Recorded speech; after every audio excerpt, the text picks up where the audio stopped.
Hello.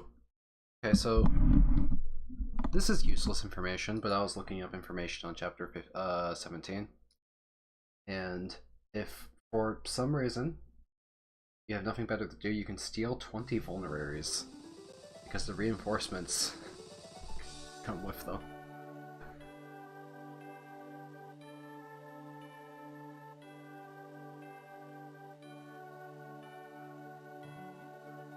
As for what you would do with 20 vulneraries, don't ask me, I didn't think that far.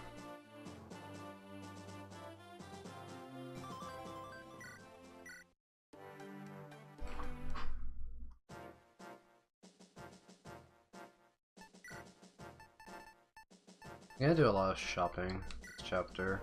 I'm probably gonna sell the Divine. Although, they're actually lighter in this game. They don't weigh 12. It's actually a real weapon. Like, it's inaccurate, but it's usable. Anyway, I need to buy shop this chapter. I'm gonna buy, like,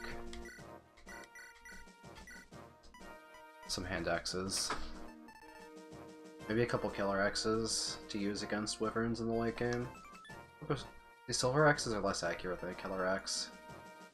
Killer axes have 10 more accuracy. Definitely want to buy hand axes. I'm low on hand axes. I have a lot of crap that I've overbought crap. If I would use more swords than I did because I had both Lance and Rucker to use swords. And I just have Lilina kill everything all the time to the point where I'm out of like fire tomes, which is really funny. We can buy fires at any time from the in-between chapter armory, but they're cheaper from actual shops. Is there an actual shop? Maybe not. Maybe there's only an armory. Maybe I'll just buy fires as I need them one at a time, because Lilina has been absolutely going through fires at a truly hilarious rate.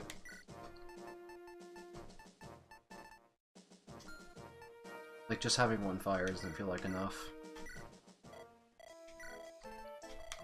And God knows I have money.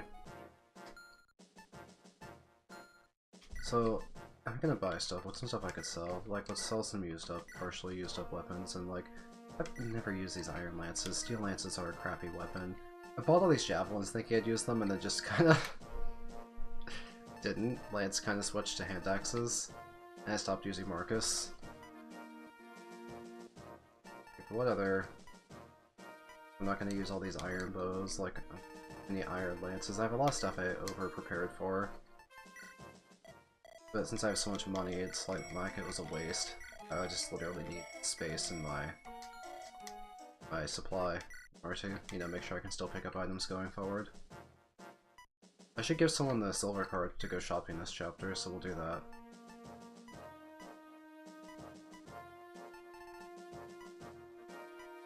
Otherwise, anything else I feel like selling? Probably bought too many javelins. I can clean up some of this crap that I over-committed to. Just be very careful not to sell the silver card. Anyway, this is how I learned for the first time that you can actually go into 6-digit gold. I've never had that much in a GBA Fire Emblem. That feels like a silly number. That feels like too much. Like I shouldn't have that much. Okay, let's do my positions. We're gonna aggressively take out these guys at the top, at the beginning of the chapter, so we can have Rucker kill this one, Lilina can kill another, Lance can kill another, then we'll dance and take care of more of them. That's gonna be the plan here. I guess I need to make sure I have Lance's support partners nearby, since they have actually reasonably high accuracy. We'll get that down to 0. And then we'll just kind of chill here, while waiting for the land bridge to come up on turn 6. Kill any guys that charge us. I have all the units I want to bring, all my support partners, all my various stuff. This is fine. Yeah. I can start having Zeiss be a unit who just like does rescue drops. He has 15 aid. That's pretty good. That's better than Merity for rescue dropping purposes. He can hold more people. So that's his job. Let's save, let's deploy, let's play.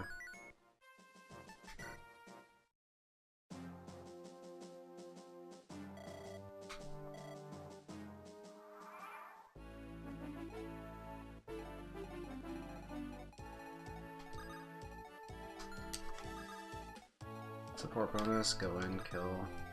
Do I need a Lance Reaver? Lance Reaver, obliterate this guy. 0 hit.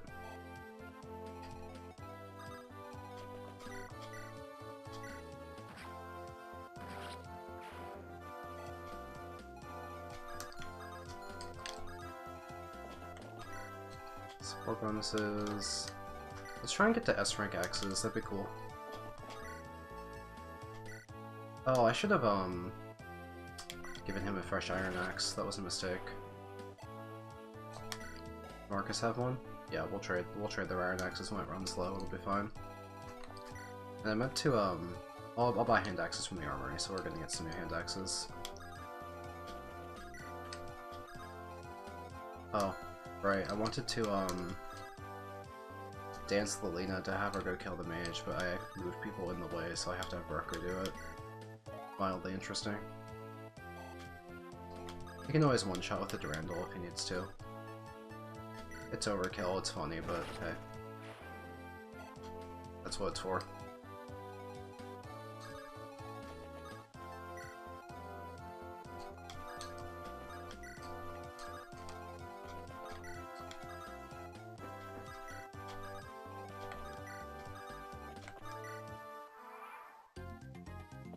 These guys are aggressive. Oh, I didn't count the ballista tiles. I was so complacent with the concept that the ballistas wouldn't hurt me if I never went on the right side of the map, that I didn't realize that there were tiles that were actually vulnerable on this side. I just wasn't thinking. This chapter was already like in my head it would be completely free, like I couldn't mess it up. That I didn't even consider that the ballista could hit a couple tiles. Well, that's kind of a silly start. Already not particularly thinking. Just redo that, that'll take like 2 minutes. Not at the top of my game then.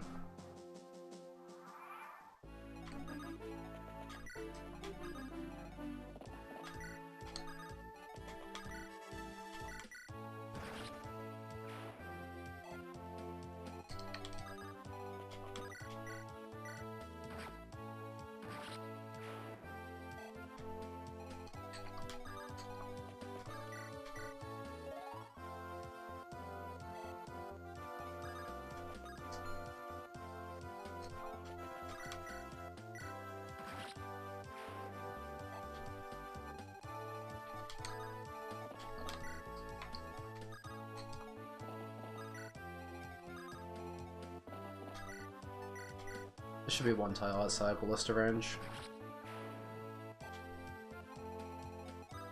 2 tiles. It's kind of mean that the game puts houses to visit inside of the ballista range, so you go there to see what the optional dialogue is, and you just get hit. Kind of mean of them, isn't it? They didn't need to do it that way.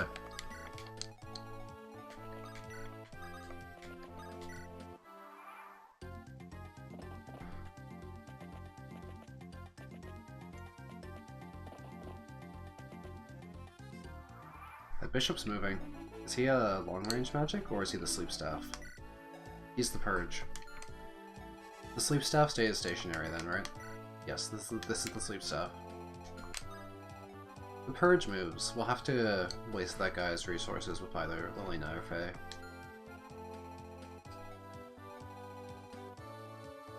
That won't be hard. I can just stay at the edge of his range. Now let's have Ellen do some shopping.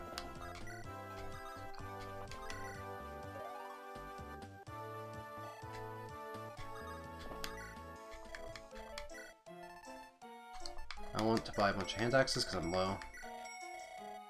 Yes, this stream is meant to be. The purpose of these streams is so I can do my recording process to produce an edited video for the entire playthrough. And similar to how I made an FE8 no damage taken video, I will make an FE6 no damage taken video. Assuming I finish the run, of course.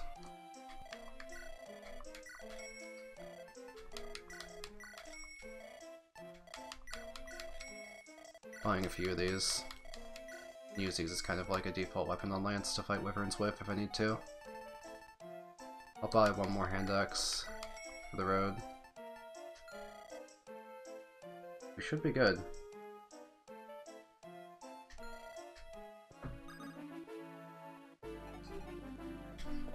We now have a bunch of killer axes in the convoy that we can use in chapter 21 to fight wyverns with. That's the idea of buying them there. We'll use them later. Wyverns are pretty defensive, so I might need like some higher power axes to one-round them, rather than just the iron axe. But I have the option of some silver axes, killer axes, and armads as well. Lots of options. I wonder if I could, my Promonians get so little, EXP at this point. I could theoretically try and, get a few levels on Faye. That would give her more resistance, which would be potentially useful. Hand axes, please. Hand axes, please. Thank you for the hand axes. I could potentially get kills on Faye because she's good at res tanking.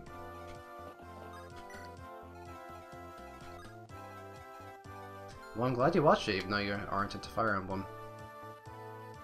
Maybe you're in the Fire Emblem now. Anything's fine.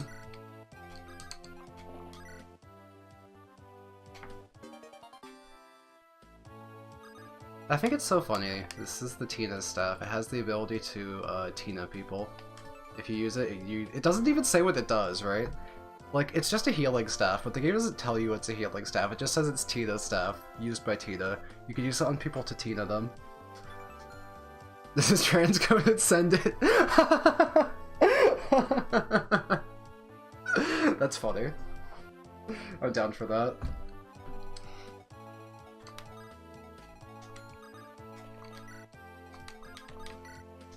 Please stay still.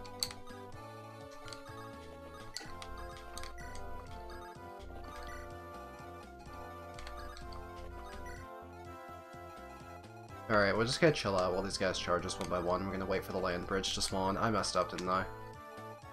Marcus is in ballista range. We fixed it. We have no longer messed up. At least I noticed this time.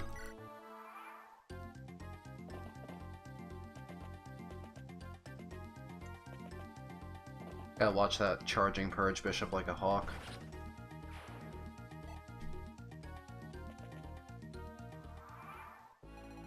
What's his range looking like? Pretty long.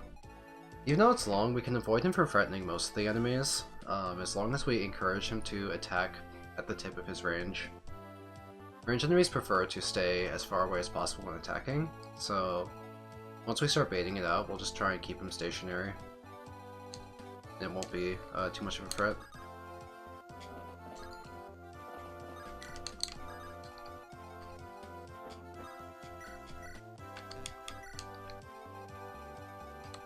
Watch ballista range as we, okay, we're fine to run in and kill this guy. Focusing on just kind of like on axe training Lance here. I want to get to S-rank axe because I want to use Armads. Armads is really good. It's pretty accurate, it's pretty strong, and it gives +5 defense. So I feel like that's going to be useful at some point.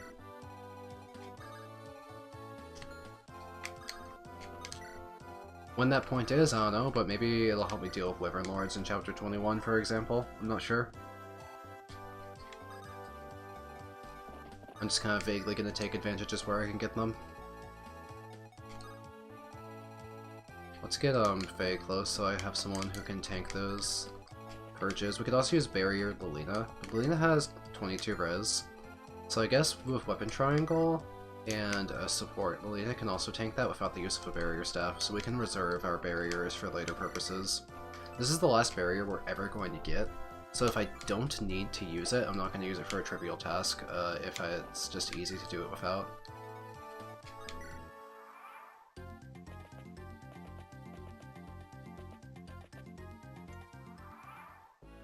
So he's threatening in range now. Yeah. And let's have them come near to Faye. They can strike Faye, and hopefully this guy will. We're gonna have to get everyone besides Faye to go far away, though.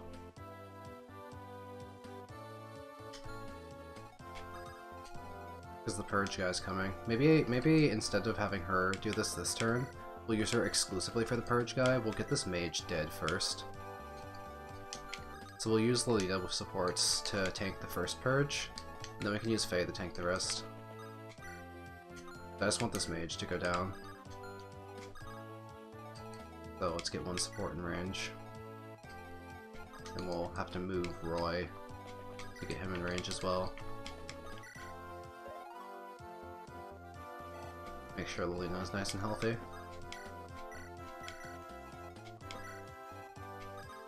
Back up everyone.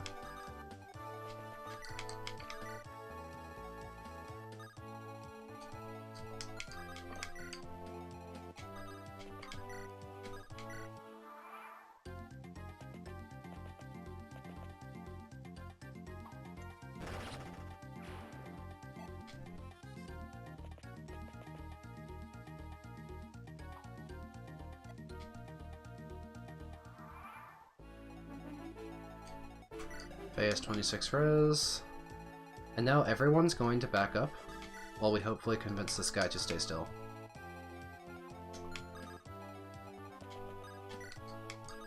And then we're just gonna run him out of purge uses. What's his the edge of his threat range? Not too bad at all.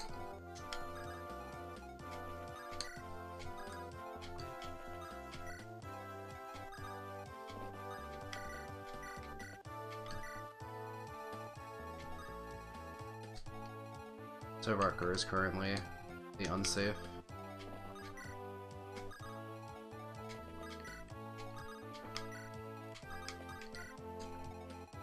This is good. Let's see if he stays mostly still. If he runs all the way forward, it'll be kind of annoying, but I could always just run into him and dance and then kill him. But I think he's going to stay kind of where he is and just fire if I figure out how the AI works. Just shoot in place. It's easier if you shoot in place. He's mostly in place. So that was actually crazy useful. Faye is so slow, he attacked twice and used up 2 uses of Purge.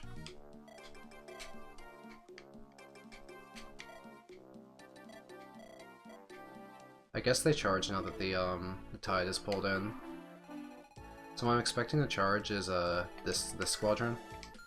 That's no issue. Lance obliterates those guys. This chapter's pretty easy. We just need to get these purges used up. We'll be fine.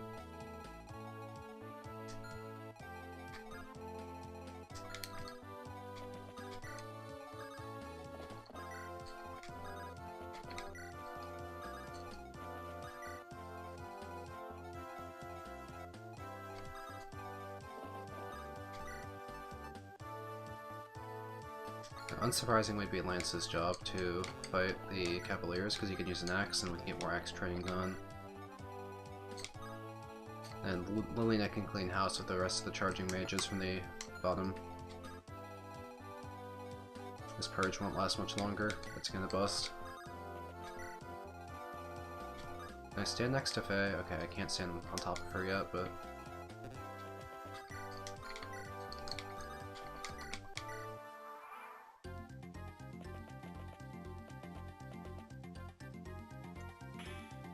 And Purge is broken. Does he have another weapon? Just a physic. Okay, well this guy's cooked. He's got absolutely nothing. Did these Cavaliers not even charge? The boss did a whole cutscene to be like, oh no, the tide has receded. Charge, take them out, and they didn't even charge. Maybe they charge when you're within like 2 tiles of the, or 2 turns of their ability to reach you. They probably charge, if I had to guess. Yeah, I do plan the train. I plan to train Faye on this guy. He has pretty reasonable HP. How much damage do I do? Yeah, he'll survive a hit, and I can hit him multiple times. That'll be nice.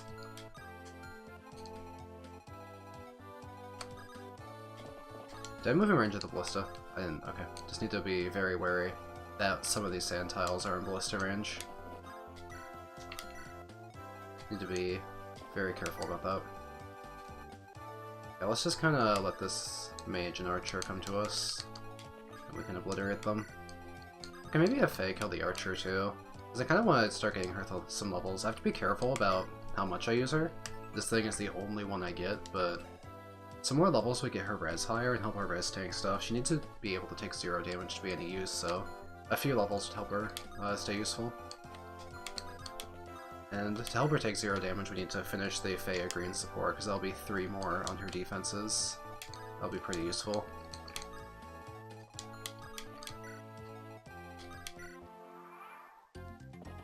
Okay, so those Cavaliers up top do charge if you get within 2 turns of movement. There's a 1-tile choke point, I think. If I had to guess.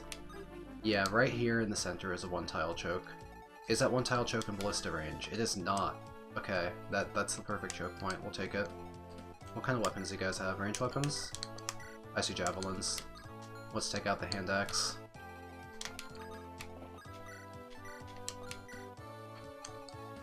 Now I just need my supports in range, and we are set up top. Looking perfect. Looking perfect, okay.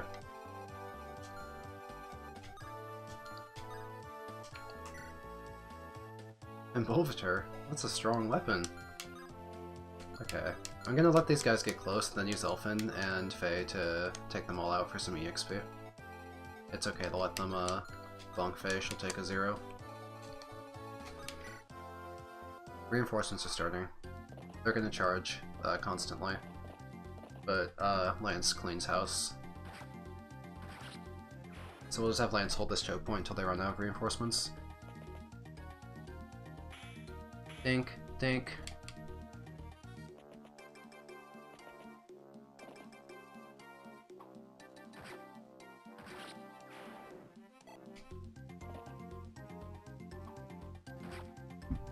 I haven't taken any risks this chapter. Everything has been 0 hit rate or 0 damage, so I'm keeping these animations off for now. Alright, so how much damage can Faye do? We can do 28 to the mage, wow, strong. 25 to this guy. I guess it... 31 attack, yeah. I guess it counts as physical damage then. No, I guess we also... We don't one-shot the archer though? We don't. Can we put a sword on a story to do, like, crappy damage, and then Faye can finish off the archer? That probably works. Is that in ballista range? Is that safe? Is that within the mage range? Okay, we can do that. I just need a crappy sword. Deke, give a really crappy sword. 4-use steel sword. Wrong one. This one. There we go. This will leave it alive, as long as I don't crit. And then we can give that kill to Faye. And she's level 1, so she's gonna get a lot of experience, watch. Yeah. Because these are level 17 or so, they're pretty high level.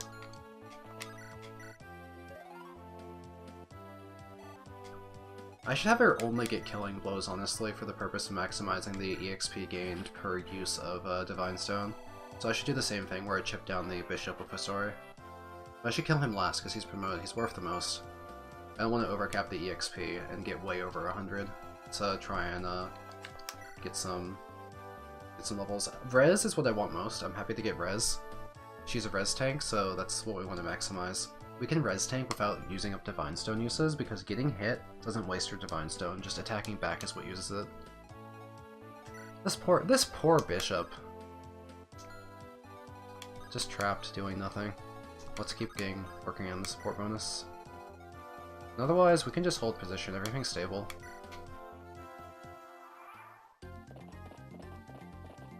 I should check those archers coming at Lance. They might be like, why'd that guy have a hit rate and damage? Do these guys have some super powerful... Do some of them have Axe Reaver or something? What happened? What weapon was that? Any Lance should not be dealing damage to Lance. Lance should have 100% dodges on any kind of Lance. So what was that? Oh, some of them have steel swords. I have to pay attention. I've been so complacent this chapter because my units are so strong.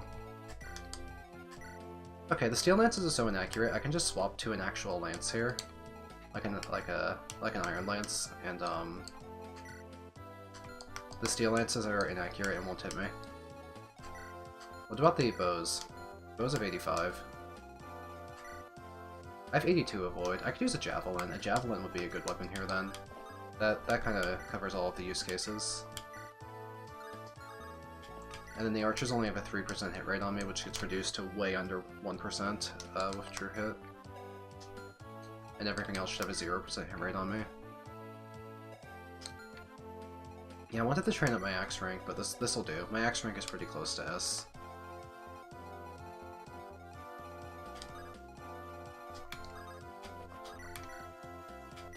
Boink.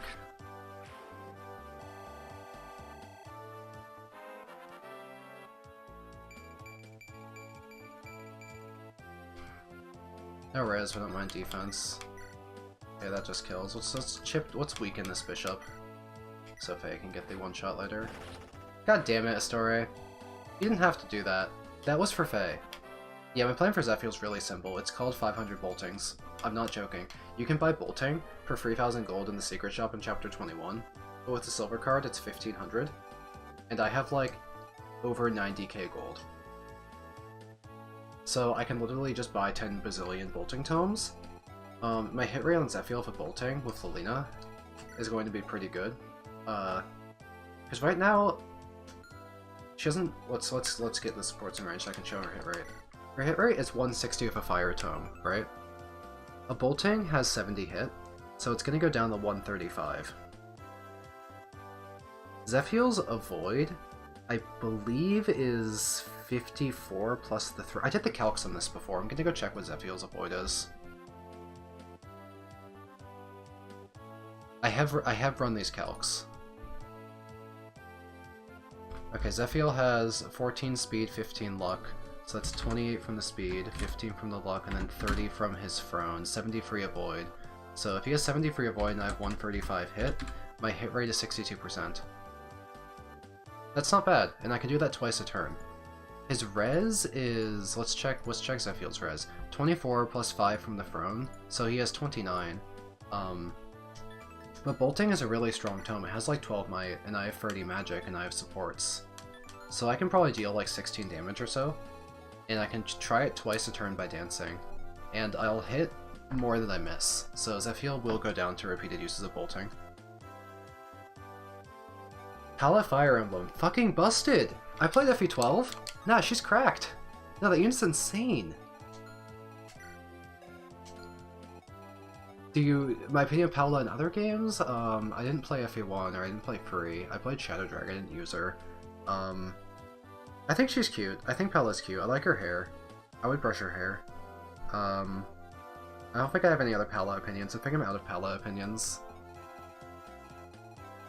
If you want more Pala opinions, you'll have to come up with your own, unfortunately. Oh yeah, this Pegasi too. That could be maybe more kills on, like, Faye for some EXP. Like, I could have a green shoot one and Faye kill the other one.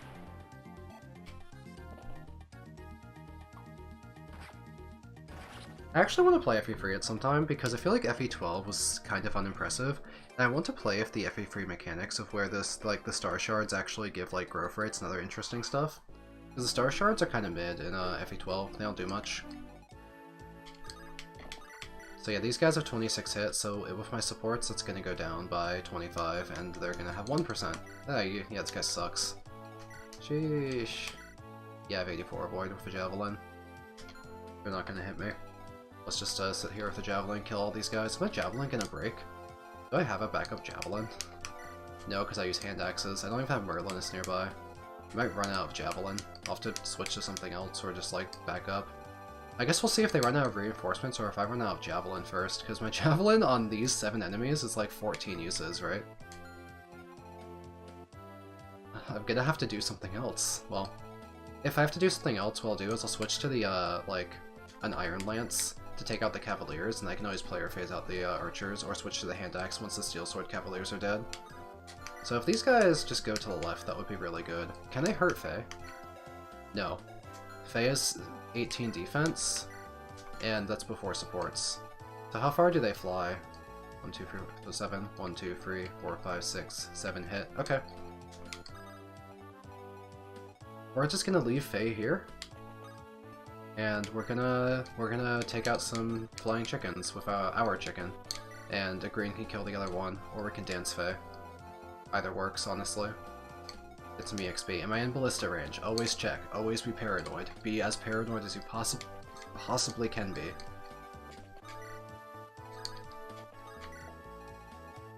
Everything else looks good. Everything else looks good. Oh, there's more reinforcements. We're gonna run out of javelin. This run does make you paranoid. You have to be a freak to... you have to check everything. You have to be so meticulous. Complacency gets you hit.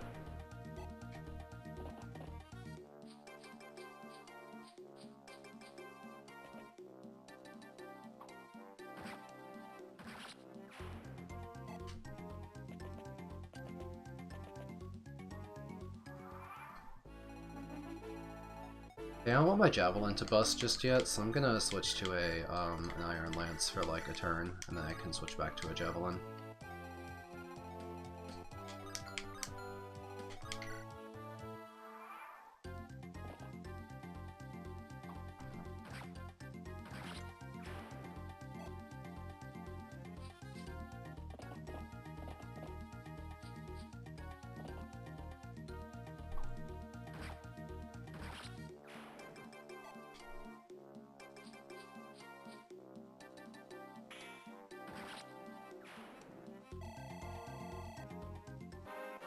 More EXP for the chicken. Wow. She gets luck. She has an over 100% luck growth? That's crazy. I knew she had over 100% HP, but the luck surprised me to see her get a +2 in luck. That's wild. I'm gonna check her growths. I'm curious now. I know she has a 50% res growth, which is the main thing I was after for a res tank. She has a 150% luck growth? The shit? Yeah, no, she can cap luck if you somehow get her enough lulls. That's crazy. What? That's so high. That's unexpected.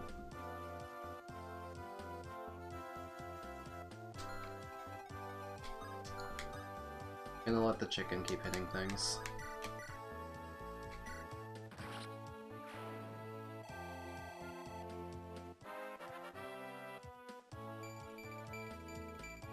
This is a great training opportunity for her.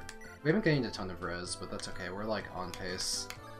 Let's just stand where I'm currently It looks like some of these Pegasi have 19 attack, which would be enough to hurt Fae, except that we have a B rank support figurine, so we actually have kind of like 20 effective defense.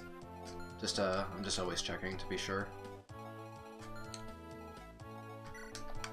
Still have some steel swords. Okay, yeah, I'm just gonna take out the remaining cavaliers and I'll switch weapons again to the hand axe so I can get axe EXP on those archers. I'm gonna stay with this iron lance for the moment. This squad of pegs is like the perfect Fae training opportunity. They're so weak and there's so many of them. It's perfect. They even attack at close range. If they had javelins, they'd be annoying the trainer on, but the fact that they have steel lances is so trivial.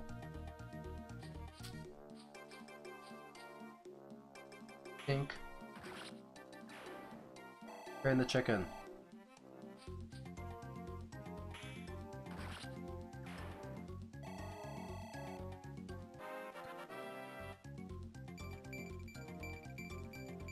Is Faye a rotisserie chicken from Costco? I'm saying that because she's great value. Oh no, maybe that was too forced.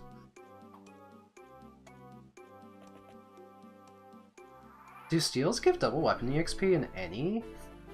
That doesn't sound right. That's like an FE9 thing, right? Because I know that all weapons give one weapon EXP in FE6. There's no extra. But I'm opening up FE7 right now, and it's only like blades and stuff that give like 2 weapon EXP. Yeah, like Iron Blade, Steel Blade, Lance Reaver, Silver Blade, Rapier, Lynn's weapons. Those give 2 weapon EXP, but the rest of the swords give 1, for example. Steels don't give you more.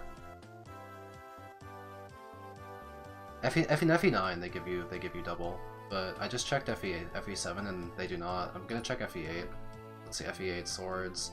Yeah, same deal. The blades give 2, the rapier gives 2, the lance reaver gives 2, and everything else gives 1. You might be thinking of FE9, I'm sorry. I just checked FE8. My apologies. Which Divine Stone do you have? You have a lot. Switch to the hand axe.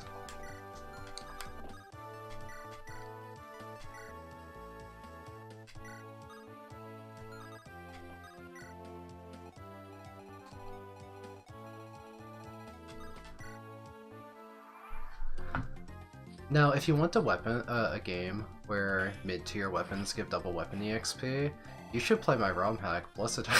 I can't even say that with a straight face. What I did with my ROM hack is that to increase the value of like mid-range weapons and to make weapon ranks more meaningful, I added a third tier of weapons. So one above steel, there's the alloy tier weapons, and they're kind of vaguely similar to like how killers are a third step in FE6, but like without the crit.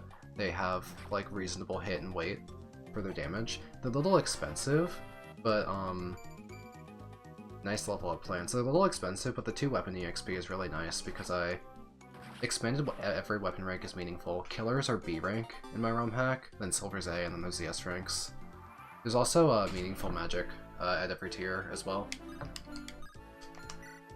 See, I want to do something with my ROM hack for my YouTube channel, but I don't know like how to turn it into something that will get people to play it. Like, if I just play it, does that convince people to play it? Do I make a video like talking about why I think it's good? Is that biased? Like, how do I approach turning my own project into content? I actually don't know. I have like 10 million video ideas, and none of them are my own work for my own ROM hack. Why was that Archer alive? Did I miss a 95? I guess I did. What's your axe rank? S. We did it! He's maxed! The ultimate lance! This is the fun part of FE6. Multiple S ranks. They should let you do this in every You just looked at FE8 weapon EXP. It's just a sword fang? Hold on, I'm checking lances. Wait, what the hell? I should have believed the guy in chat. I was like, oh, sorry, I'm correcting you. I'm so much smarter. I just checked. No. Oh my god, I'm the clown. Wait, why do steel swords and steel bows give 1 weapon EXP, but the steel lance gives 2? That's really interesting, then. Because the steel lance and the steel axe are notoriously bad weapons in the previous games due to their high weight and low hit. But if they give 2 weapon EXP in FE8, that's an actual use. Okay, no, I stand fucking corrected. Gal in chat, gotcha. Okay, yeah, well, we learned something. Fascinating. Yeah, my head's scrambled now. What was I doing? I was hitting end turn and chickens are attacking me. That's fair, Top Hat? I just don't want to be like the kind of person who's cocky, because I feel like a lot of people who make ROM hacks of the FEGBA games are under the idea that like they know better and that they're improving it, and well, of course I tried to approach the ROM hack from, I'm gonna link it 1 second, Juniper. Well, I of course tried to approach like making my ROM hack from like I wanted to take something I like and like try to improve things I thought were weak. It's so much easier to iterate on something that already exists than it is to make something original. So I don't want to like toot my own horn too much, like, oh man, these idiots at Incest can't make a video game. Look how fucking sick I am with it. There's the link to the FE Universe topic. That includes a download link and documentation. If you click the resources drop-down menu, I documented base stats, growth rates, recruitment, like everything you could possibly need to play the hack and like check data. There's also like screenshots and stuff just to like kind of showcase the hack. There's a full list of credits as well, which you probably don't need to reference, but it's mildly interesting. I'm gonna go back to playing FE6.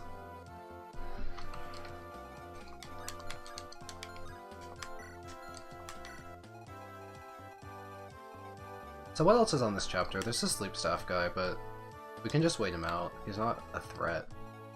The sleep staff would be a threat if he uses it and then the cavalry charges at the same time. So what I'm gonna do is I'm gonna bring Saul up north in case I need to use an emergency restore staff.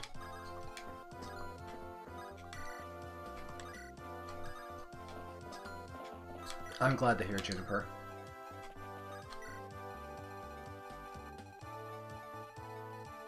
Me when I'm also unbiased.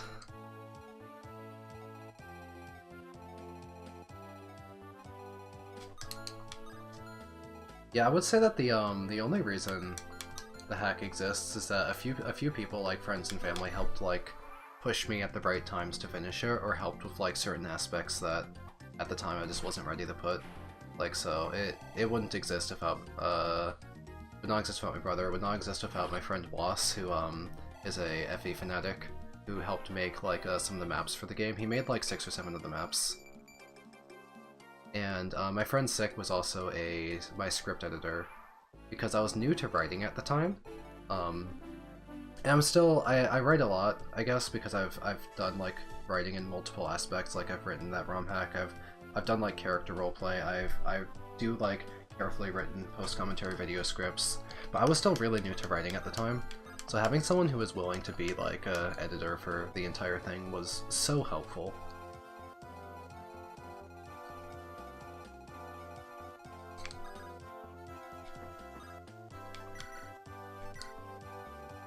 So what's the range of the sleep staff? Just range magic? I guess it comes to like here-ish. Let's go just outside of it. It's not displaying its range, but he's stationary, he doesn't move, so we can figure out the range and be ready to restore and try and just burn through his sleep staves. We're not worried about wasting restore uses, you can just buy those in shops. There. Did I stand in the ballista range? Did I stand in ballista range? I did! Oh my god. No! No! No! No! I was complacent! I forgot! I wasn't paying attention! I can't fix it. No one can fix it. I moved too many units. What's the hit rate? Oh god damn it. Okay, Marcus has 20 defense and 45 avoid right now. So maybe it doesn't hurt him. Maybe he's okay. He has Armads. He has Armads. Oh no, I screwed up. I screwed up big time. I'm in ballista range. I'm really worried. I just wasn't thinking. My mind has been not on the game this entire chapter, because this chapter is just so easy that I've been paying zero attention.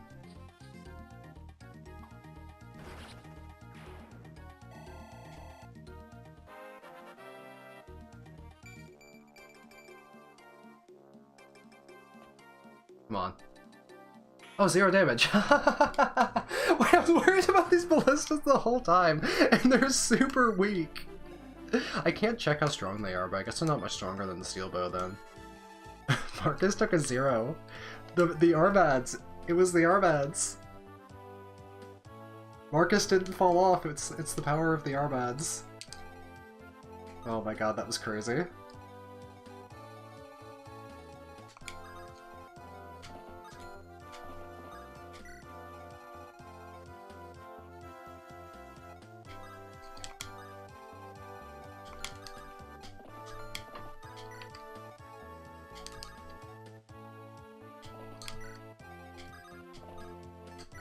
Okay, I'm staying out of the range, and I'm going to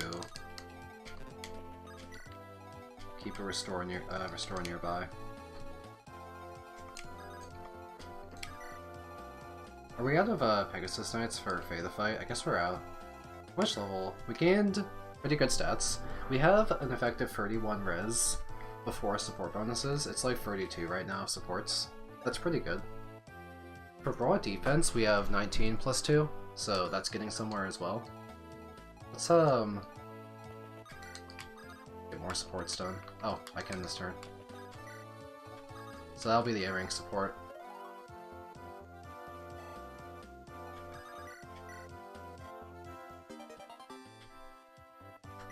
Okay.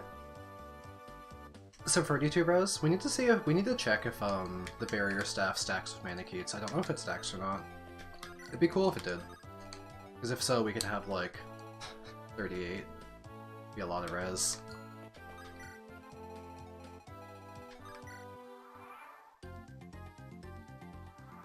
That's not sleep range, he doesn't move. 1, 2, 3, 4, 5, 1, 2, 3, 4, 5, 6. I'm guessing that one more tile is his sleep range.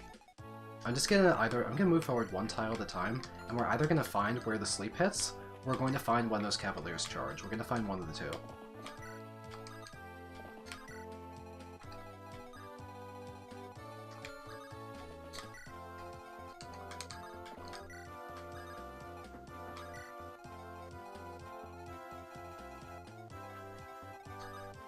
I guess we need to have Roy go on a journey. I should bring someone back to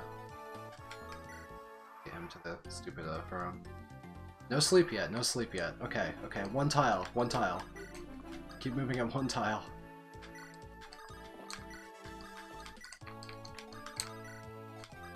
Go back to go get Roy.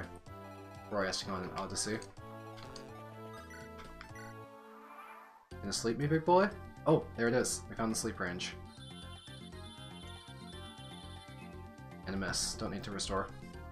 And the cavalry do not charge from there, so we're able to waste this guy's sleep staff uses, and then we'll find a way to... we'll take out the paladins.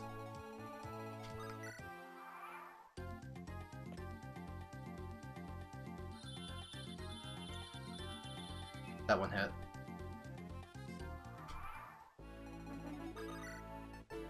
Restore.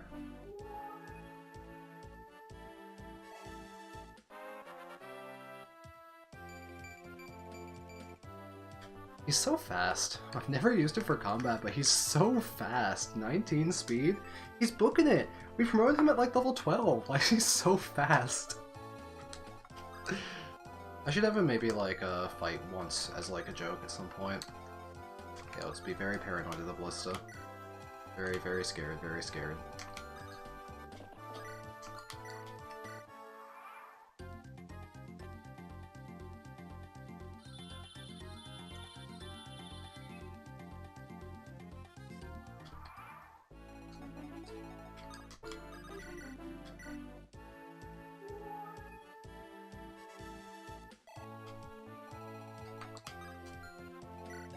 He does have a weapon.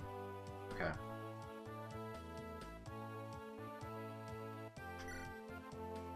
Pretty accurate, pretty damaging. We'll have Alina be the one to deal with it. Horse Slayer and Axe Reaver are pretty dangerous weapons as well. So these enemies should be dealt with by Lilina, probably. We can bring Lilina up here as well. Do the whole song and dance.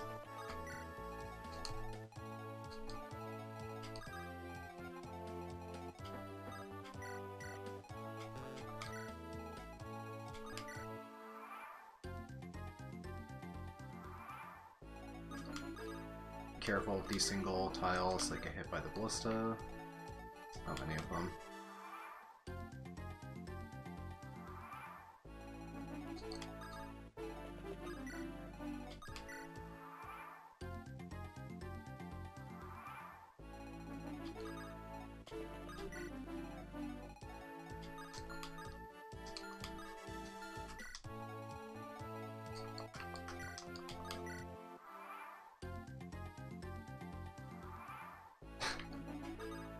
Thank you for the vote of confidence, but I know you're in fact referencing chapter 13 in which I got hit by the single tile ballista.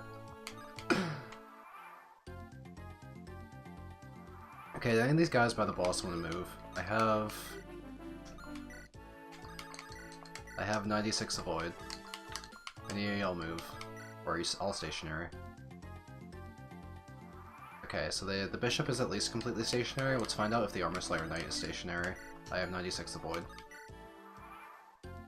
Oh, those ones move. Jump scare. Boink.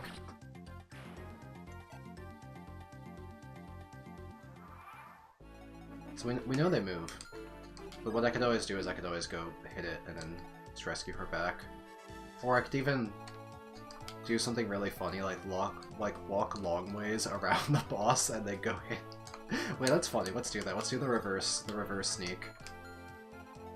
Let's go around the boss long ways for the jokes.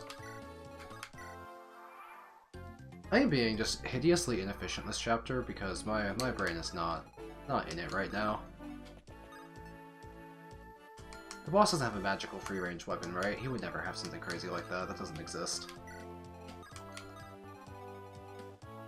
Okay, and then I can go to this tile, and I can kill the knight from outside of the boss's range.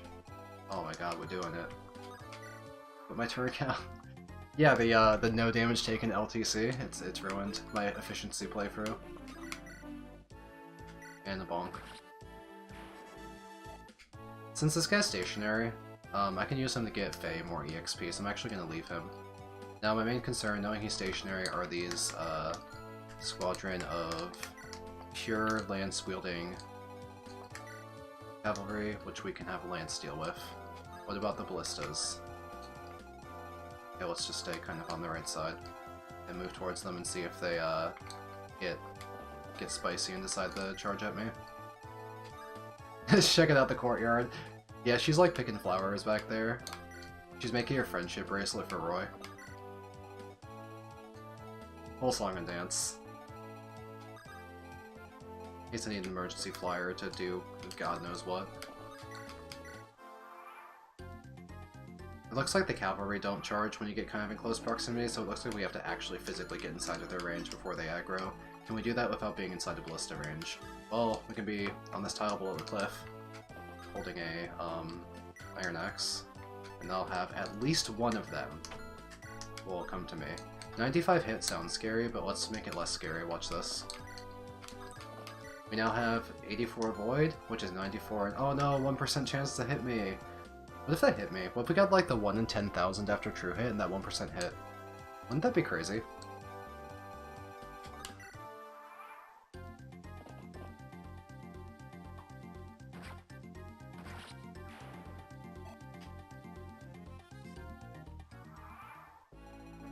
I don't even need to kill these guys, because I don't really need levels on Lance that much anymore, because his speed is capped, but his last level was just HP. But it just feels more complete to do it, I guess. So one tile down puts me in range of free Cavaliers, but not the Ballista, so it seems pretty good.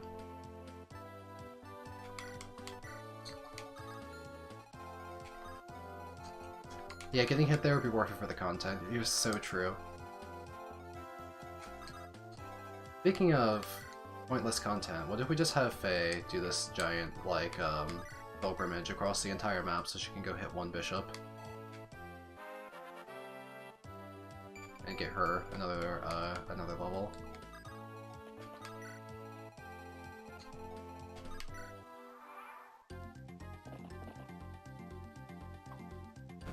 Boink.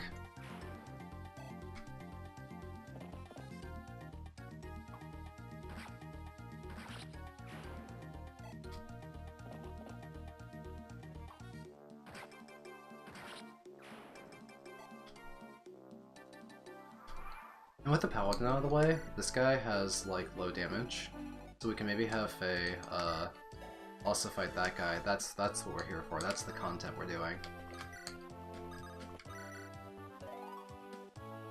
We're gonna get maximize our Faye kills, while the game's still easy. Grab that for kicks, why not?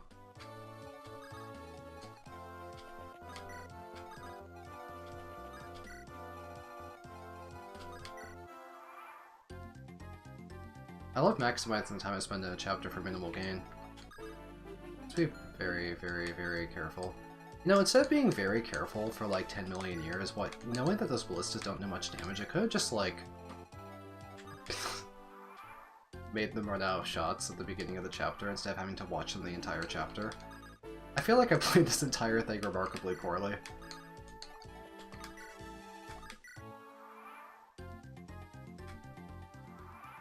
We're gonna scroll the end credits and it's gonna be like, hey, why did you spend 113 turns in Chapter 17 Ilia Route? Isn't that a free chapter? I'll be like, yeah, no, it is free, I just, didn't know what I was doing with my life. And I wanted to get Faye EXP, which may or may not help me in the future tanking boltings.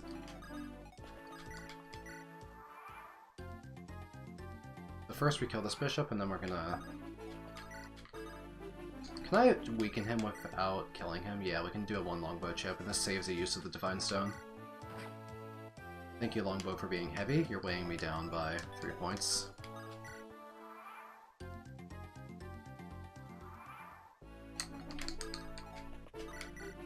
Oh, I would've one-shot that guy anyway. I didn't even do the longbow chip. I'm just strong now.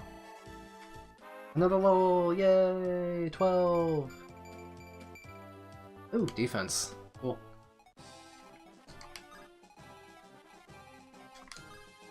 We'll just get into this guy's range and then kill him and then call this chapter ready to be done.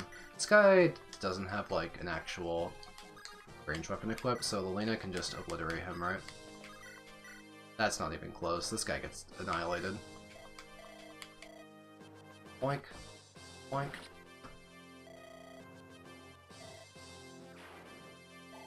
You win a die in a place like this. Yeah, Lelena level up, cap that speed. Blank? Girl!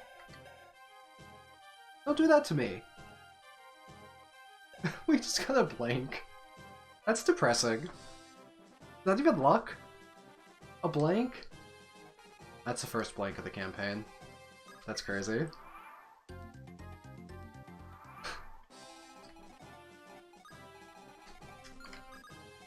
I feel like Lelena's not doing her best right now. I think she's reflecting the fact that I'm not doing my best right now. Lelena is perhaps a mirror into the soul.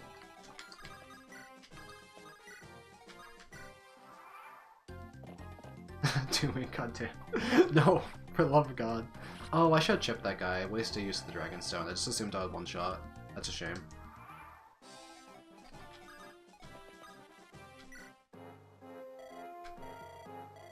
True. His ass, Marlinus. Jesus Christ. This chapter's kind of troll because there's a little bit of forest. Just a bit. Normally people hate this chapter on account of the trees, but it's actually really easy to do no damage taken on account of the trees. It's just so much defense in the void. The annoying part of the chapter are the Pegasi fly over the trees and they hit you, and they have really high accuracy. But Lance on the Forest obliterates these guys, and they only use lances. Never mind, they have axe reavers, I have to be careful. Oh, I have to think! I didn't want to think of my no damage taken playthrough. Any axe reavers? Okay. I'm also just checking for axe reavers at this point. Yep, there's an axe reaver. Okay, let's be really careful about the axe reavers. The other thing that's super irritating in this chapter is that the villages are hard to get to quickly, because there's reinforcements starting on turn, I'm gonna find out soon. Hold on. Reinforcements starting on turn 5, there's like brigands. And they spawn a lot of brigands, there's like 8 brigands in total. The loot here is a secret book, a guiding ring, and a goddess icon. We don't really need anything. I would give the secret book and the goddess icon to Lelena, of course. But I also don't mind missing them. And the guiding ring, of course, we don't need it. It's just 5,000 gold, and we already have like a crap ton of gold.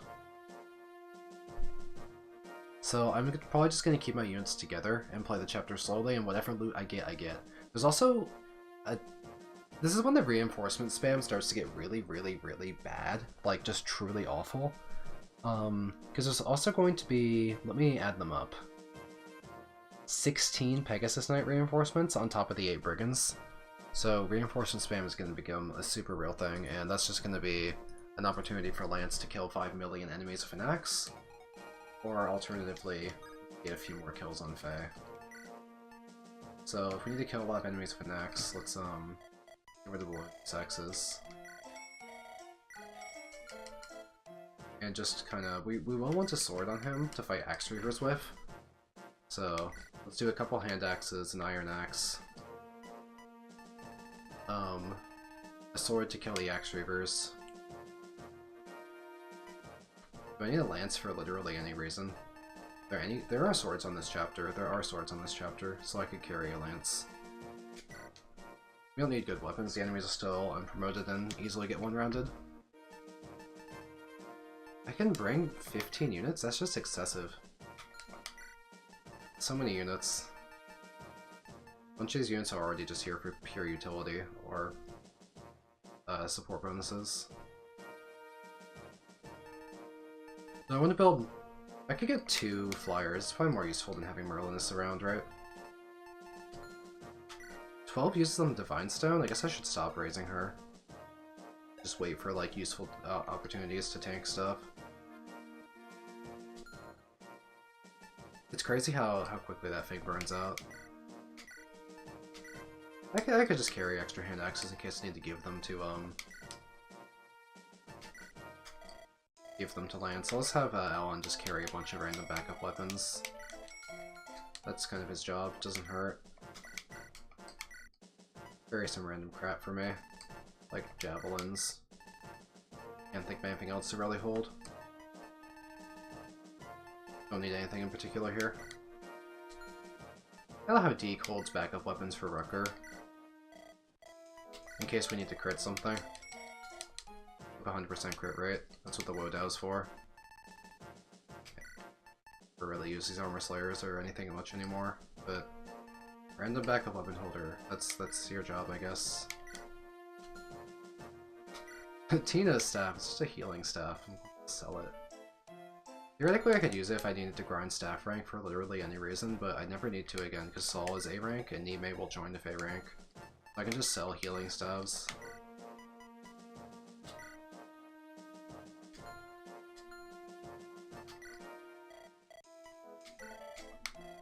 Sorry, Tina. Hey, we have 6-digit gold again. Kind of excessive, isn't it? Oh, I feel a sneeze coming on. I might sneeze. Maybe. Oh, it's a mystery sneeze. Oi! That was a big etchy.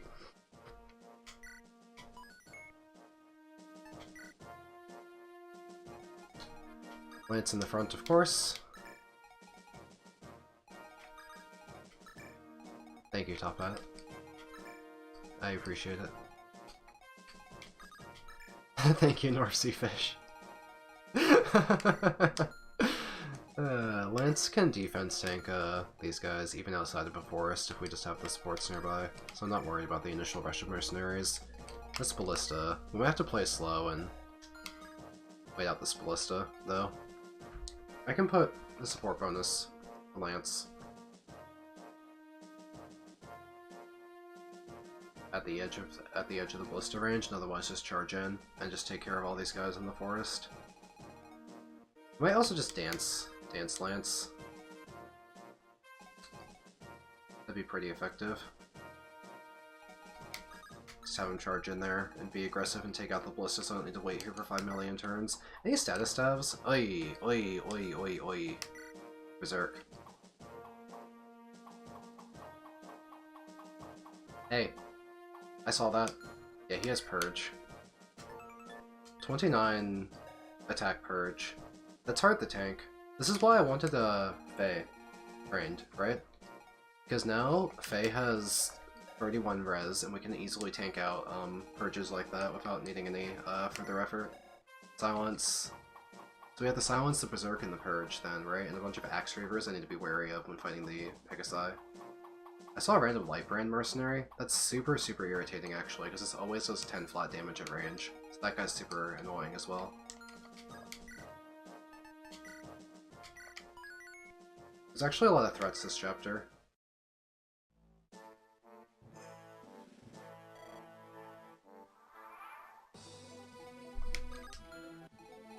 Cool song. I never heard this song. So I've actually only ever done Sake Route. That's my confession for today. So I've not heard this song before.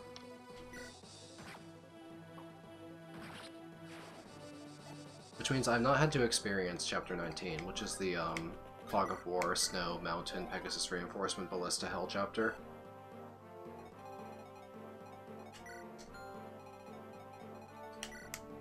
Just a bunch of steel swords. There's an Armor Slayer. That's accurate! That's nasty.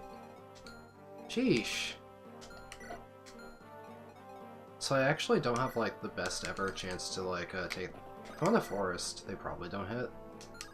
I can afford to risk on turn 1 and be aggressive to take out these mercenaries, and it'll help me, get to that ballista and take it out in the long run. I think it's worth it.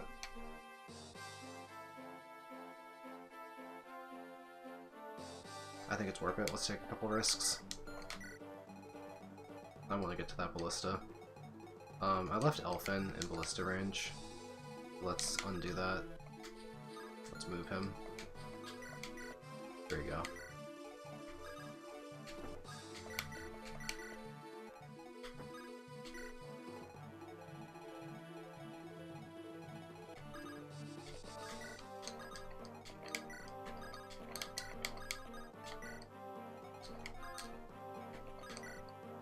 move up the best we can, which is not much. Not very far. The wind registers on the hurricane scale. What? Okay, sure. They're not even that likely to hit me. It's like a 26%. After true hit, that's like, I don't know, 12. Higher than that. Oh, those wyverns charge. Okay, we're learning stuff.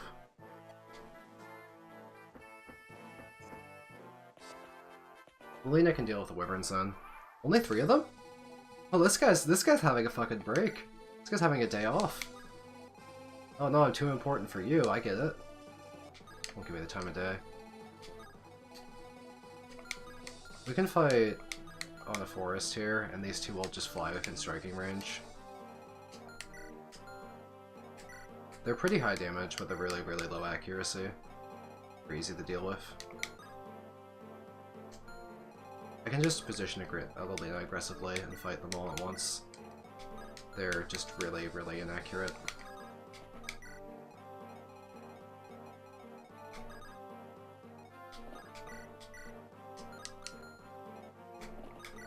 I can get to the Ballista this turn. It would be out of range of this guy, so don't worry about switching to an X. Oh, but he'd have a 1 damage on me unless I'm on the forest. So let's just take care of this guy, and then we'll take care of the Ballista on turn 3, or we dance Lance this turn and take care of it immediately. We can't dance him, the forest is in the way. Next turn! Let's just hang out then. Let's play slow.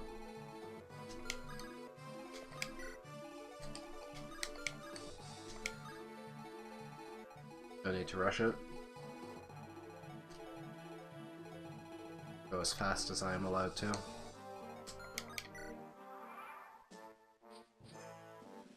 Pegasus are coming at me too.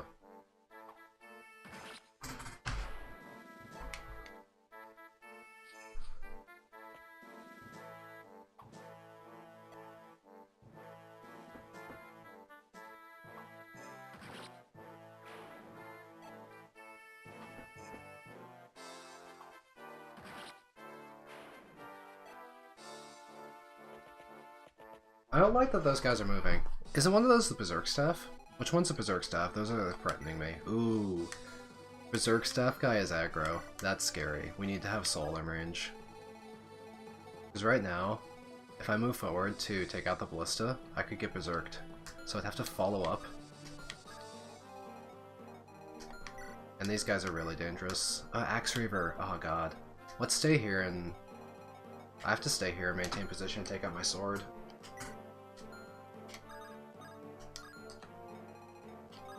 I want the stupid Ballista dead, but like, I am being kinda... These mixed offenses... Oh no, you also hit. I can't even take out the sword. I have to full on retreat. I need support bonuses to deal with both safely. Big threats. Let's keep wearing down this Ballista's ammunition at a minimum. That is something we can do.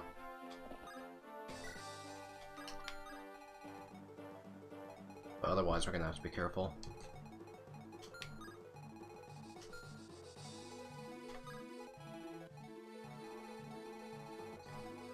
The other Wyvern never charged. We can at least try and move Lena to be closer.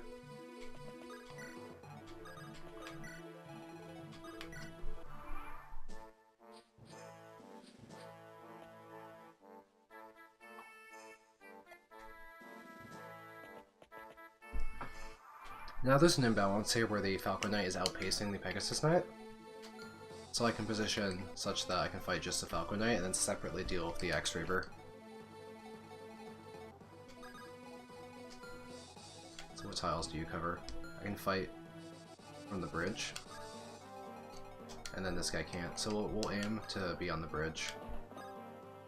Lance. So let's support the bridge tile. Get these people out of the way. Get Elfin out of the way. Stand on the bridge. With my axe out. This gives me 84 void into the 94 hit. Weapon triangle makes that safe. Then we'll swap to a sword or something else, take out the X-Reaper. These villages are definitely cooked. I'm playing super slow. That's fine. I don't really need what they give me. My personal safety is more important than a secret book. Because I don't want to take these risks in the forest. And Berserk guy's coming at me. Still. But we can afford to get Berserk because we can just restore it off.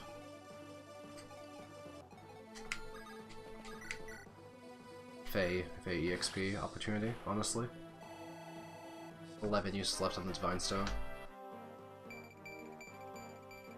25 luck. Cracked.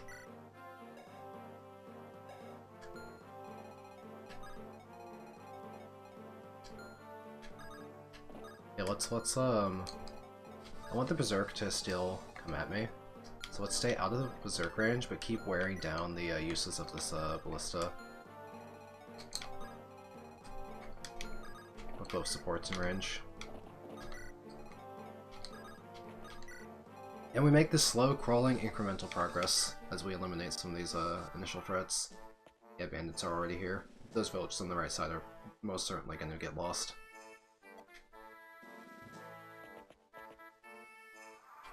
Okay, Berserk guy is... It's okay if he Berserks me now, because I can safely restore from this tile. Let's waste that last shot off of the Ballista. Get this restore staff in range, and get ready to finally start making forward progress in the map next turn. We've just been camping at the start, waiting for dangerous things to stop happening to me. So what tiles are the Pegasus Knight reinforcements spawning from when they start spawning? Upper and rightmost, okay. They'll be from the north wall and the east walls of the map. Berserk missed, we don't even need to restore. Can we kill Berserk? We can. And Archer's out of shots. He has an iron bow. So if I'm on a forest, I take 0 damage without a support bonus. So I can start fighting a Berserk staff guy. Hey, we hit. The other one's a silence, so he's not as threatening. We can now freely make forward progress. We can charge with everyone. I get to play! I get to play the video game! Let's go! Let's charge.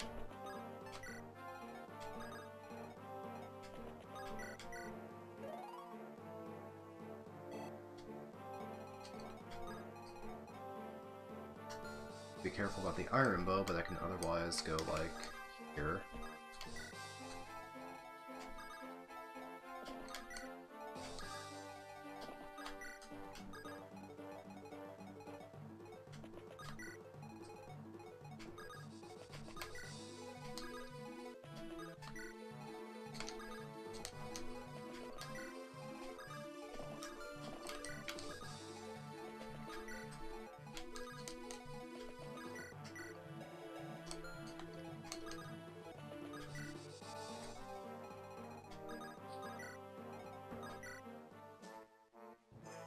By calling for the reinforcements in this cutscene. Oh, Nime? I forgot that Nime's helping them. I didn't, like, read the cutscene. This is what freezes the river. This allows you to access the upper left village. It's kind of a cool, like, gimmick. I really like some of the creative map gimmicks in FE6. They're really interesting.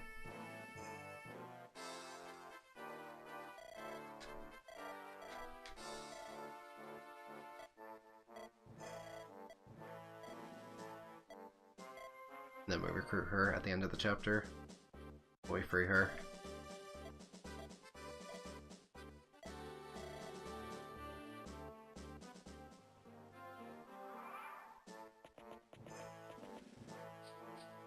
We are full giving up on all these villages, of course. They ripped off Dragon Pulse, yeah. True. Yeah, so derivative fates. Just lances on these two, no Axe Reaver. That's good news. Let's take both of them out.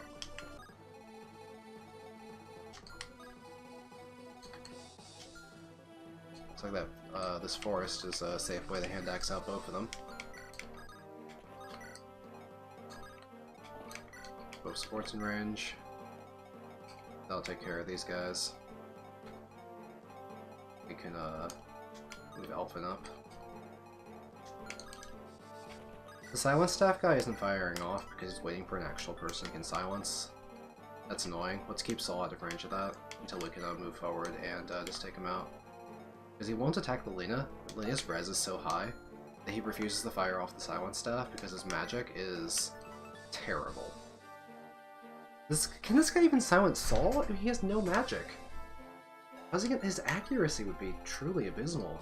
Or magic, trying to use a staff? That's embarrassing. That guy's embarrassing himself, honestly.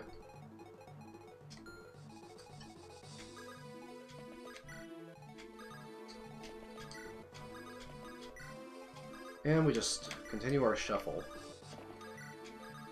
Creep forward. Massive blob. Goodbye, side objectives.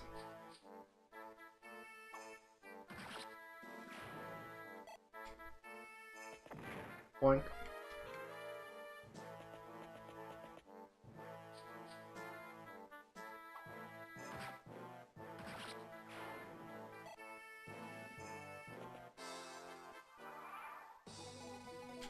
You fool, silent staff guy. You've gotten within range. My weapons. Oh, I can't hit for crap. That's a forest for you, I guess. Embarrassing, Rucker. Just embarrassing. Redo on that one. That's on me for not having support range or an iron sword, I guess. Either that guy's nothing.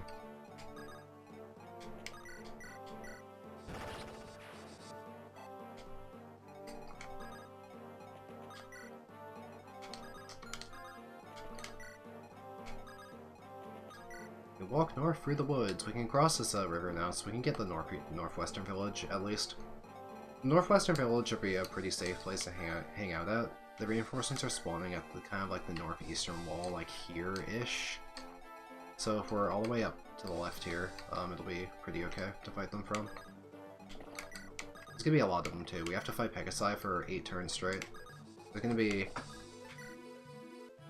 8 Pegasi spawning every single turn. For 8 turns, I think. Wait, really? That can't be right. How many? Turns 10? Well, okay, no, it's 2 Pegasi at once. It's 8 from each spawn point. There's 16 Pegasi in total. Okay. I was like, no, 64 Pegasi? That can't be right. That'd be too many. That'd be a ridiculous quantity.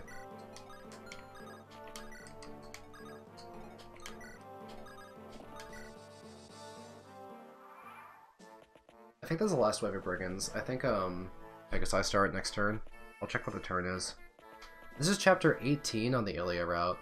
I'm skipping side objectives to just focus on my own preservation. Can I reach that guy? Maybe if I dance I could reach him. We could like yeah, we could have Lelina.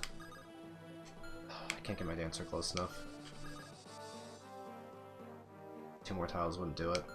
What if this guy's out of the way, we walk through the plains instead? Then we could probably do it.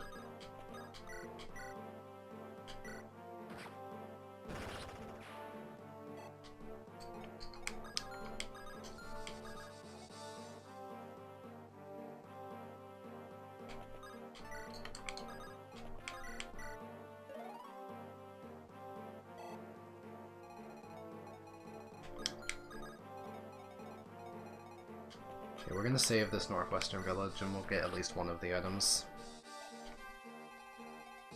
Do these guys have hand axes? Or it's just steel? Okay. There's a hand axe. So some of them have hand axes. A lot of them do, but they're mostly the ones down here for now. We could have Rucker clean up the steel axe guys at close range real easy.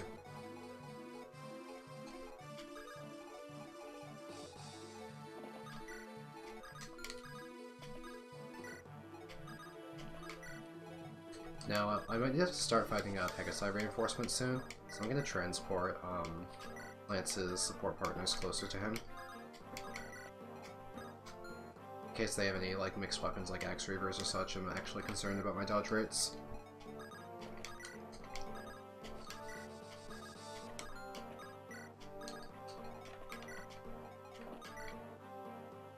Pegasi have begun appearing, and will continue to appear for the next 7 turns.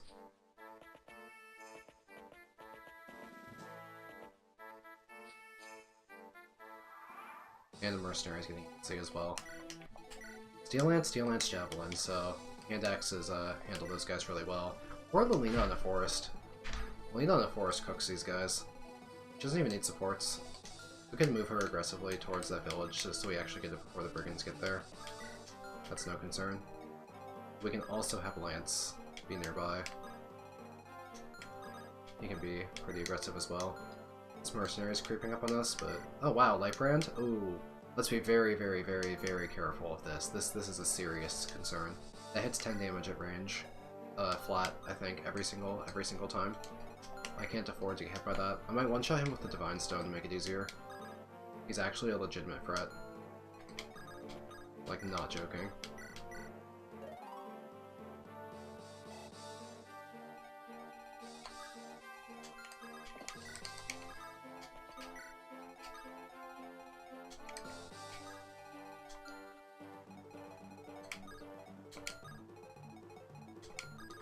These will be Knights as support partners. We'll just drop them on the side of the river, where they have some mobility.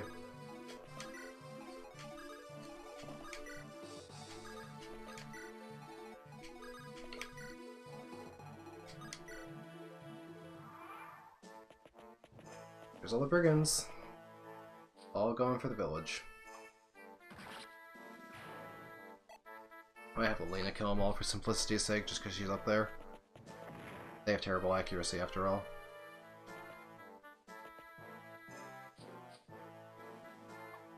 And she doesn't mind those Pegasi.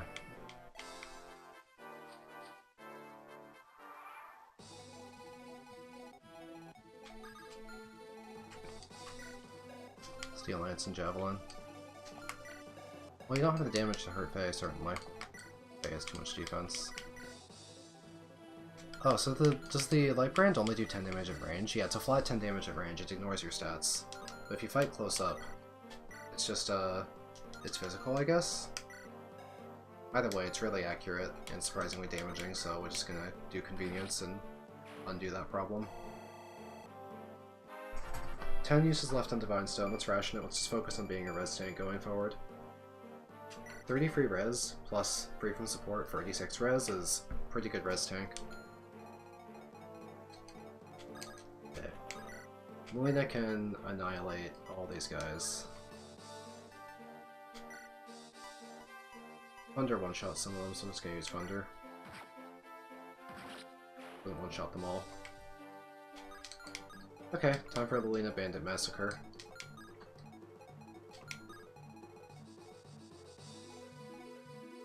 As for this random Wyvern, random Pegasus, I'll just kill it with like anyone. I mean, comes over here. I could have a green shoot it, that'd be fine. Lance could kill, like, whatever works, anything works.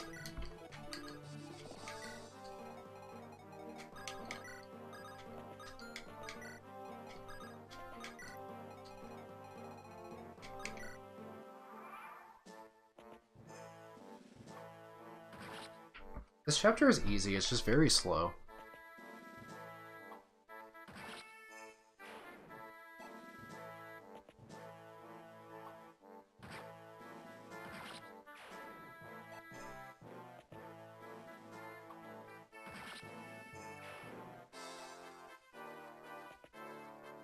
I think I have an opinion about FE6. I think FE6 and FE7 overuse unpromoted enemy reinforcements too late into the game.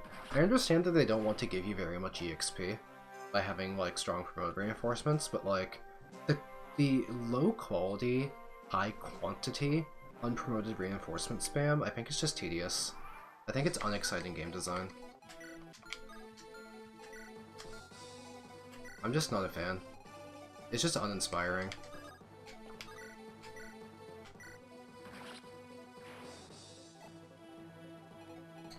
At least it's really easy to get your weapon ranks trained up because there's just so many enemies. The fact that you have low, always dancer out if I need to. I wanted to shoot this thing. Point. The fact that you only get one weapon EXP per attack is not a huge deal because it's just so many attacks you can make. That was a crazy level up. You have like 35% gross. Okay. You go, girl. Steel sword. Plain situation. Yeah. Lance on the forest for supports moment.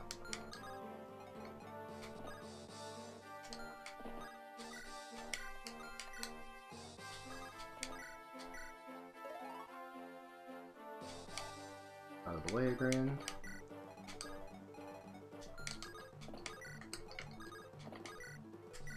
Here we go, we have 10 million defense into this guy. Other peg will go for Lelena. Situation is stable. Nothing bad is happening.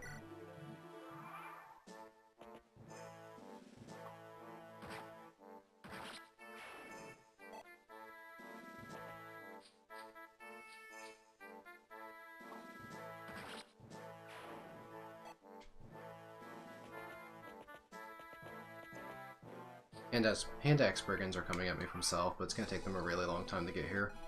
I'm kind of unconcerned. I'll let them take their time. Let's give me 2 more Pegasus from the north on the next turn, so Lilina will hold position and just kind of spawn camp them.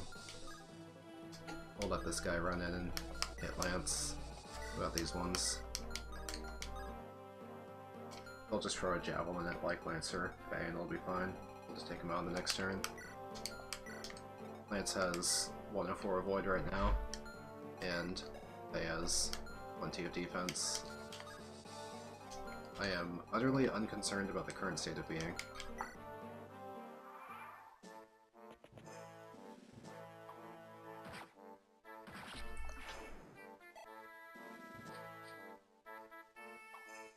I like chapter 17 and 18 have been kind of like easy but tedious. It's just a lot of enemies to kill, but my units are extremely strong at this point. It feels kind of similar to chapter 15. Where my units are in full swing, but the enemies are still kind of holding back.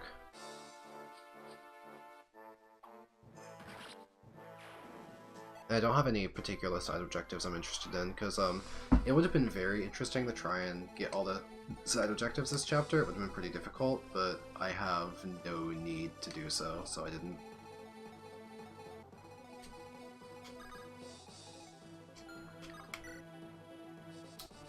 Turn 16 is the final time we get reinforcements from above, so let's keep holding out for those. Oh my god, the Binding Blade is set on the fictional continent of Alib, which has been dominated by humans for centuries following an ancient war between humanity and dragons? Tell me more. I wanna know all the history. I'm fascinated. I'm riveted. Roy, reposition him. Gonna move people away from these incoming hand axe brigands. The story follows Roy, a young nobleman from the small independent nation of Faerie, as he leads a growing army against the forces of King Zephiel in the Kingdom of Bern. Wow, that's fascinating. Oh, you have more? Oh, he's gradually taking over Alib with the aid of a mysterious power? Uh-huh. Goodbye.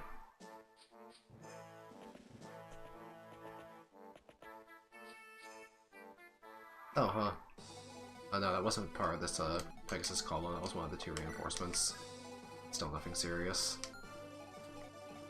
Let's just pull back. Steel lance, javelin, steel lance. Hand axe, hand axe, hand axe.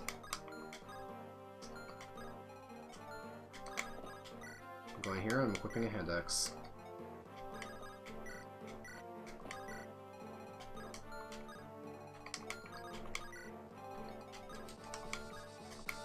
Three Fangs attack Lance this turn. He still has like 102 avoid.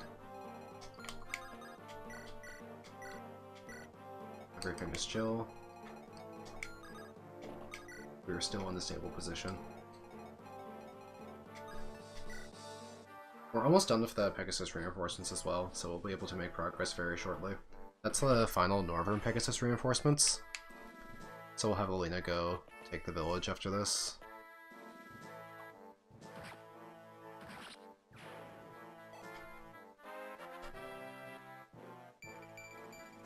Hey, look! 1 point of avoid! Lance has not been getting good level up since he capped his speed.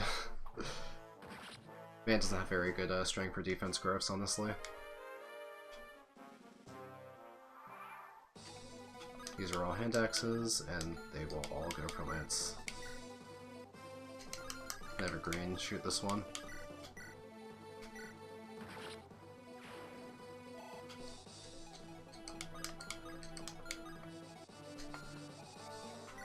In fact, she has 68 avoid in the forest. I could let her kill these hand axe guys.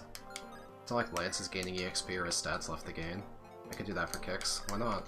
She does have really good avoid of her supports. Not like insanely good, but reasonably good. It's enough.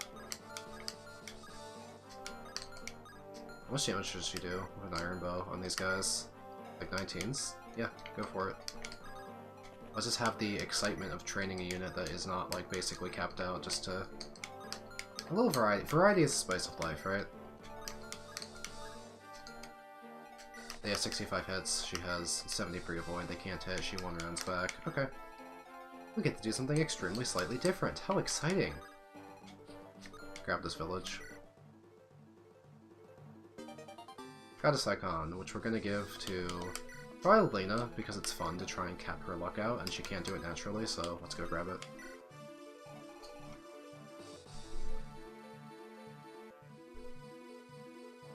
Berserker named Axe or the Sword Master named Sword. Those would be good names for units. I think they should do that. I think we should get counterparts to Lance. We should have Sword. I think we should have, like, Sword, Axe, and Bow, all to complement Lance. The thing is, the reason we don't have them is because Lance is already the master of all weapons. Do you think we... Could anyone compare to Lance? He's already the strongest. He's the strongest knight. There's just no need for foolish knockoffs to try and, you know, stand on Lance's shoulders here.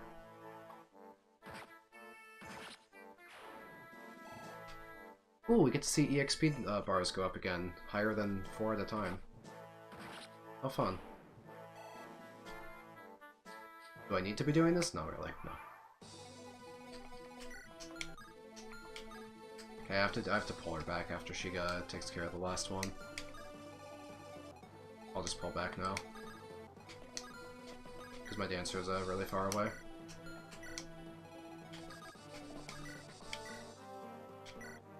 But I'm going to purposefully leave one of these Pegasi alive by breaking my hand axe into them, presuming I don't one-shot them outright. I one-shot them outright, maybe. They're really weak. I have 29 attack and weapon triangle. Yeah, no, maybe they just get one-shot. This one will be alive. A green can shoot one more guy.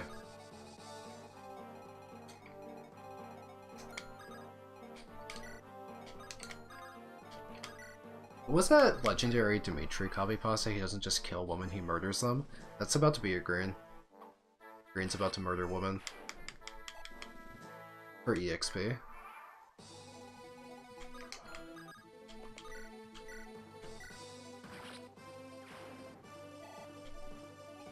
Cool, a character we don't need to raise got EXP.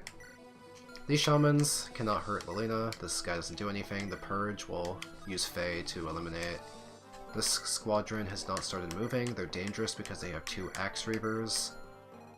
There's a Ballista here, more shamans, and this guy's taking a nap. This guy is, he's not working hard. He's a pacifist, he doesn't want to get killed. I respect that Wyvern Rider in the corner. He's allowed to do what he wants. So, the boss doesn't move, so what's your actual Purge range? 1, 2, 3, 1, 2, 3, 1, 2, 3 hit? Okay. So before we do anything else, let's go waste that Purge, so we don't forget. Let's go use it up.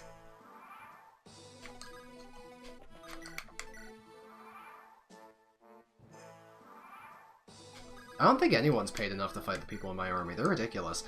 How much money? Okay, how much money would I have to offer you to fight Lelena? Is there a price tag you could put on this? I don't think so. I don't think there's a price tag you can put on Lelena. If you moved first, you could like one-shot her with a crit, but that's it.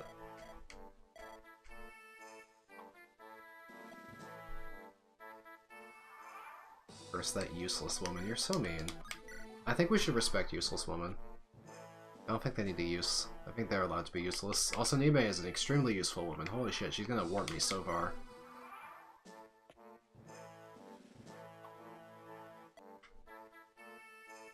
I like seeing the tiny little child sprite turn into this giant chicken when we dodge the purges or tank them.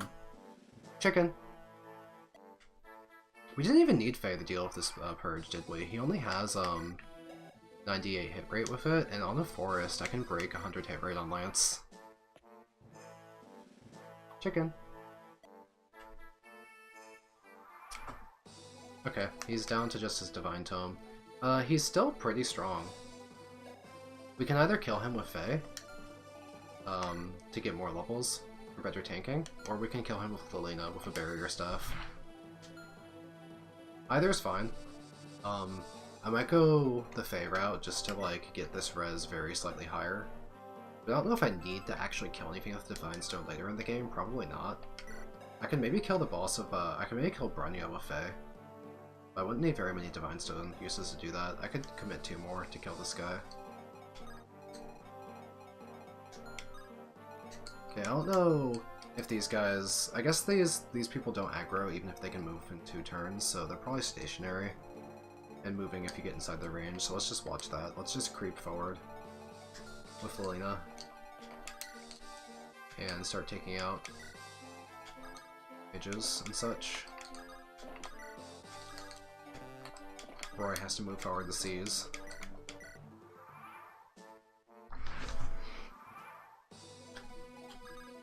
I think it's a shame that Ninian wasn't a Dragonstone unit or something like that. I think Ninian could have been cool as a Manakete.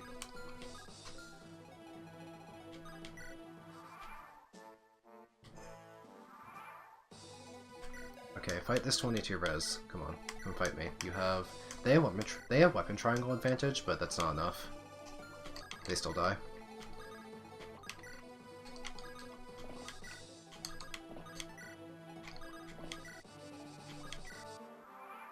FE7 rebalance patch in which Nils doesn't leave and stays like as a dancer, and Ninian joins as a Manakete would be pretty cool. I'd be so down for that actually.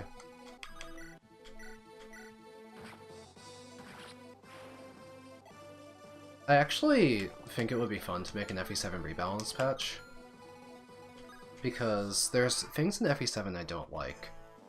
Like, I don't like that they took away the in-between chapter shop, and how you don't have access to Convoy without Merlinus and crap like that. I feel like there's quality of life things that really suffer in FE7 that would be cool if you ported it to the engine of FE8 and made Merlinus work more like the FE6 Merlinus, where you can still send stuff to Convoy. It's just that he's the only person that can retrieve from Convoy, so you're not obligated to, you know... I hate the tent. I think the tent was a terrible, terrible gameplay decision. A stationary unit that you have to protect from back reinforcements, but you only know if there's back reinforcements if you like look it up. I don't like the tent. I don't know a single person that likes the tent. Can someone convince me if the tent is good? I think it's bad. I am not a tent enjoyer. I'm a tent hater, actually. World's strongest tent hater. It's me.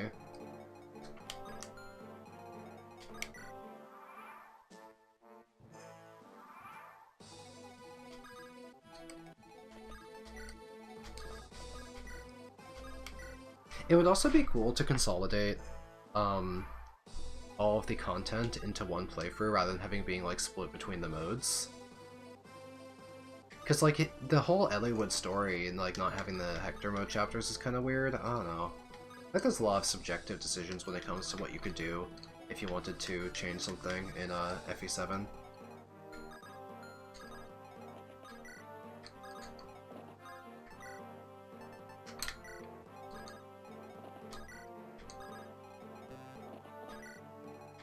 It would be really cool to like port it into FE8, consolidate the stuff into one playthrough, and maybe like... I guess you could theoretically add a world map at that point because you'd have the FE8 engine if you wanted to. this guy gets annihilated. There's a lot of stuff you could do.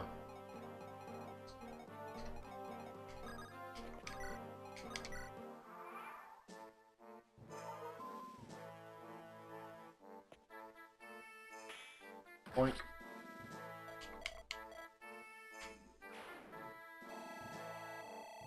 And level 15. World's strongest chicken. Yes, exactly, branch promos. Those are cool as well. I really like branch promos. I think there's a lot of benefits you can get by putting FE7 in the FE8 engine. And of course, because you'd be ROM hacking as well, you can add like the standard community quality of life features. For example, I'm playing an extremely slightly edited ROM right here. You don't usually see the hit rates and damage when animations are off and you're fighting. But I patched that into this game. It's a community patch. It takes no technical skill to patch it on. Just so it would improve the viewing experience for both the stream and the later video, right? It's not required. It doesn't like help me like make my decisions. It only shows what's happening once I've already committed. So I feel like making that modification doesn't make the challenge easier or harder. You could still do this on a GBA. It's literally just a viewing experience quality of life. I could fight all these guys, but I've decided that I don't feel like it, and I am ending the chapter now. Goodbye. Hi, Nime. Now we have a better warper.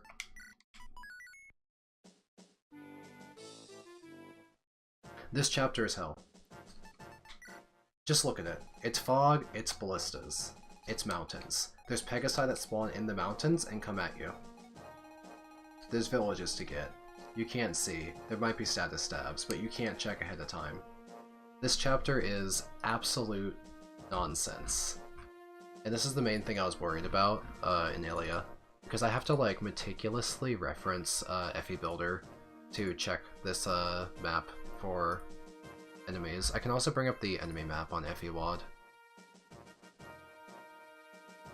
The other thing is that if you play fast, you can get an energy ring, +2 strength. It's the rightmost village. The left village is an air caliber, which I don't need. But yeah, it looks like the Pegasus Knight reinforcements start spawning around turn 16, so it's also easier if you manage to go quick. You know what's something we forgot to do? We forgot to try and use the hammer and staff on the warp. That's something we should try at some point. We should have someone else carry the warp. And we should grab the hammer and staff and try and fix it, because I want to use that to skip more gaidens. We also should trade all of our staves to Nime. I don't have her yet. Does she auto-deploy in this chapter? Then we'll trade them to her when the chapter starts, I guess. She's a better staff user. She has higher magic than Soul. Yeah, like, the thing is, turtling means that you lose this energy ring.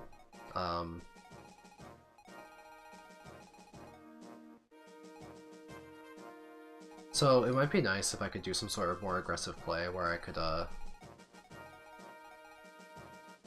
like, drop Lance, like, in here and just have him go crazy, or like Lilina, and not have to deal with that. Because,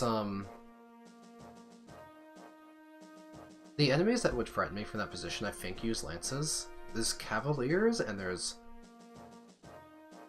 Pegasi. There's a lot of Pegasi. There's Pegasi absolutely everywhere on this map. It's a whole mess of it. Some of them might have Axe Reapers. I have to check for Axe Reapers. I can't do that in-game. I have to use FE Builder. I wish I could check for Axe Reapers in-game. At least I found the chapter in FE Builder. Let me scroll for real quick, and I'll tell you if I see any Axe Reapers. Mostly seeing Steel Lances and Javelins as I'm scrolling. The only Axe Reaper I've seen was on a stationary knight at the, by the boss. Ah, there's Steel Sword Cavaliers. That throws off. They have Steel Swords and Javelins. That throws things off a little bit. On top of a dangerous Silver Lance Paladin.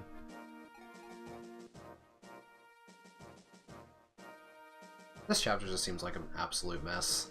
Oh yeah, and there's a Sleep Staff Druid. Of course there is, right? I decide I hate this chapter. This chapter sucks. I'm already unhappy just looking at it.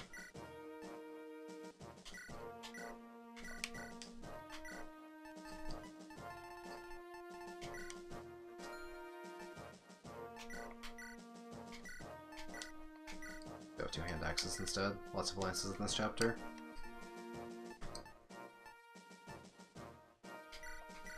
Anything useful I could possibly give you? I don't know.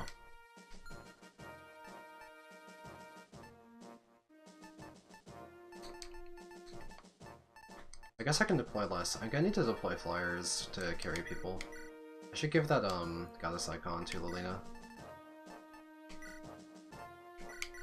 You can make good use of it.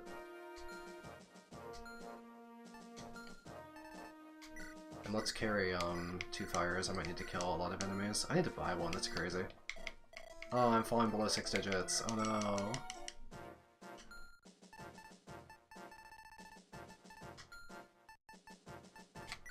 Well, I'm gonna have to undeploy some people. I feel like Rucker is gonna be useless here. I feel like Rucker and his whole squadron have not been doing anything this game compared to Lance and Lilina. He's level 7, sure, but Lilina's like 15, and Lance is 14. He's hard to use. He can use Durandal, he can hit 100% crit rates with a Killing Edge, but despite being the meme thumbnail person with the 100% crit rate, he's like not even that good. I could literally undeploy him and a support squadron just to bring flyers to carry people around. That might be stronger, right? Like, just bring flyers. Bring Clarion anyway, because I can have her like carry around like Roy or something. Is that better? Maybe. What's even my strategy for dealing with, can I make an aggressive play to maybe move a flyer? I would love to drop someone on this forest and have them just be able to fight all of the Cavaliers. Maybe I could do that. Maybe we could do that, because if the flyer stands within range of the ballista fires from 3 to 10. Its minimum range is here, right? So if we give the ballista something to shoot that isn't the flyer, maybe we could put a flyer in, send them here, drop Lance, and try and maybe choke point out the Cavaliers. Can we do a super aggressive play and make this map easier? The Cavaliers are super annoying. They have mixed weapon types. Some of them use swords, but the Boss Man has a Silver Lance. So if we use an axe to help dodge the Silver Lance, then we're in trouble with the Cavaliers.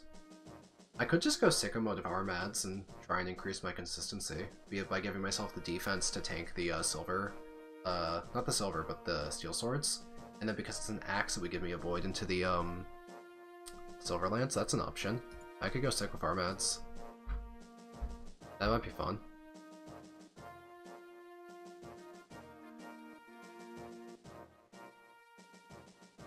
And then I would be attacked by some pegs as well from the right.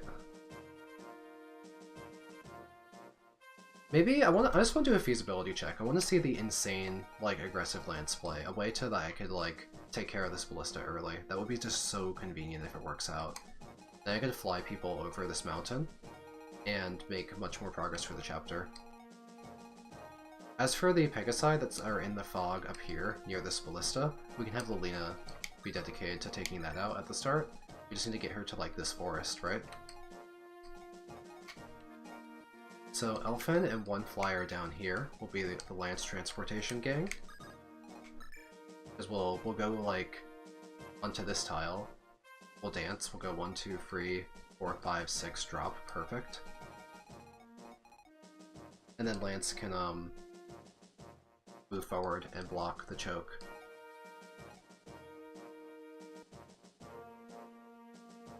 Maybe this would work.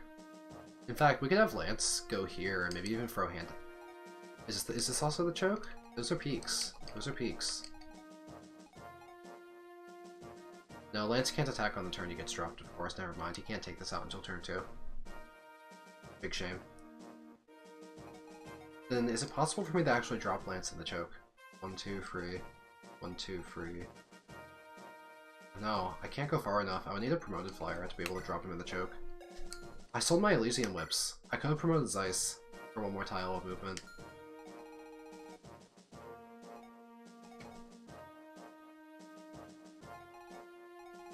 I can theoretically warp. If Hammer and Staff works on the warp, we could use warp to make this easier. We could just warp Lance into the fog and just have him take out the Ballista turn 1 and stand on the forest at all the same time and then just take out all those guys. Maybe that's the secret sauce that makes this chapter easy. Maybe we just use warp.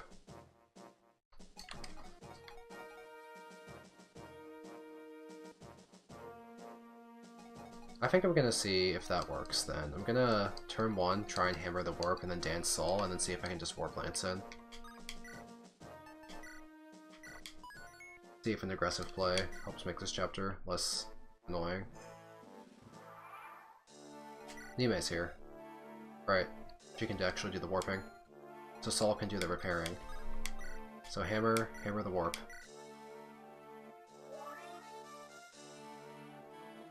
Back to 5 uses. I forgot that Nime would spawn here. Her base stats are so good. She's so good. Trade. Take the warp. It's even in the shop anyway. Not even fire tomes. Nothing I want. Cool.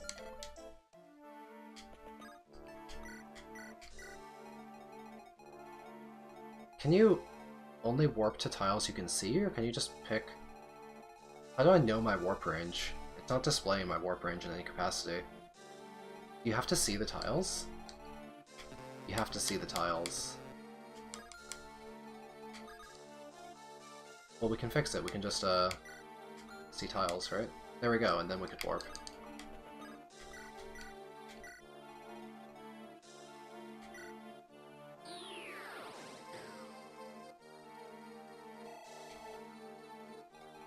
Then we could take out the Ballista turn 1.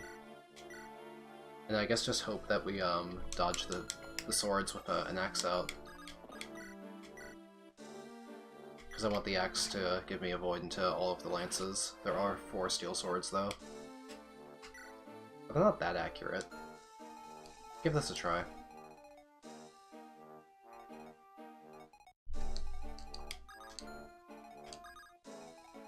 Now let's move Lelena super aggressively as well.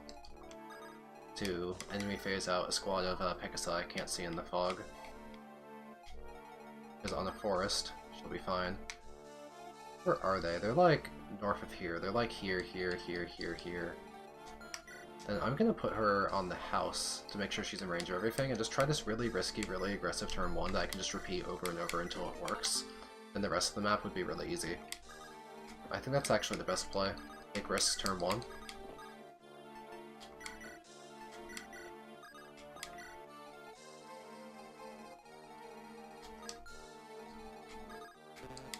Then we just chill.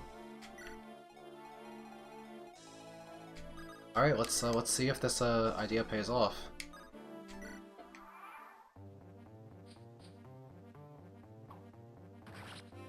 They have really low hit rates on Lelena. That's good. Speed cap. Wait, that was a crazy level up. That was speed and luck. That's 3% more avoid. Now I really want this to pay off. Dodge everything, Lance. Go crazy. They have really high hit rates on him. He has to dodge 4 of those. Or not. The steel... He missed, so he doesn't have to dodge any more steel swords this turn. Interesting. I could try switching to an Iron Lance then.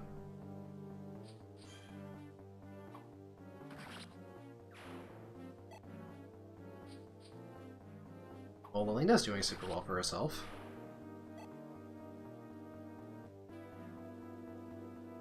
Is that the sleep staff? It'll miss. She has two. Her res is too good. This is perfect.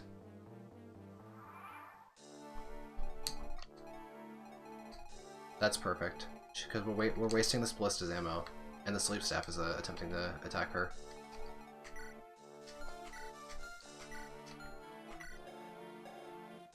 Switch to a lance.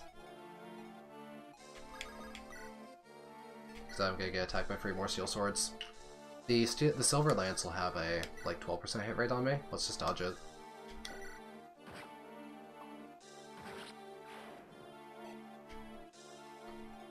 I'll just have this whole crazy strat pay off. And once all those enemies are cleared out, we can move other people to the right side.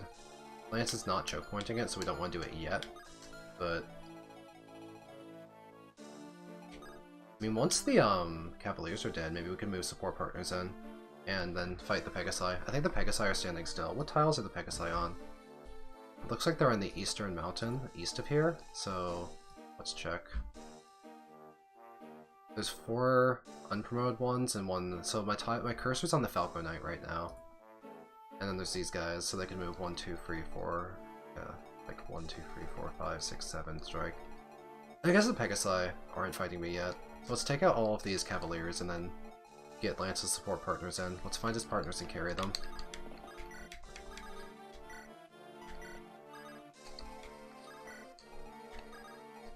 Meanwhile, we can have Lilina waste out the Ballista and the Sleep Staff.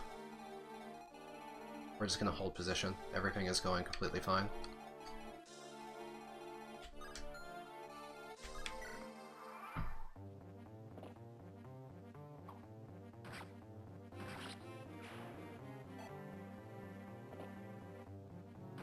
No!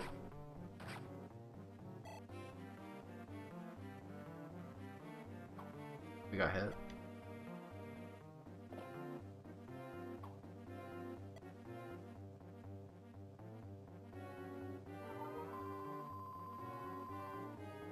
We have to try again. Let's also be really careful about the sleep.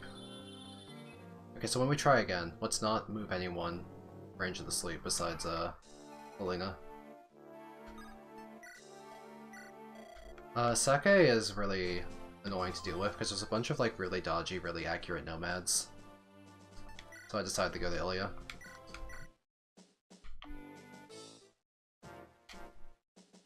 Okay, knowing that the I don't need these hand axes as badly because we know that the Pegasi will not charge me immediately, so let's warp in there with a javelin this time.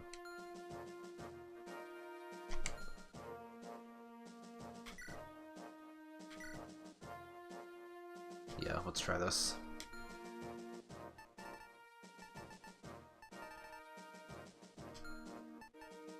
We'll try the same strategy.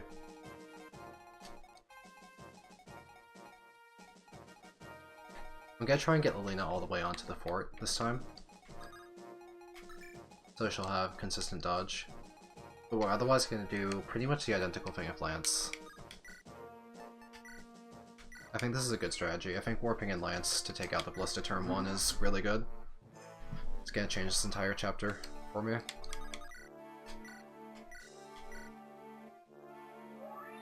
I still don't want to spam warp too much. I want to save hammer uses for 4-Blaze.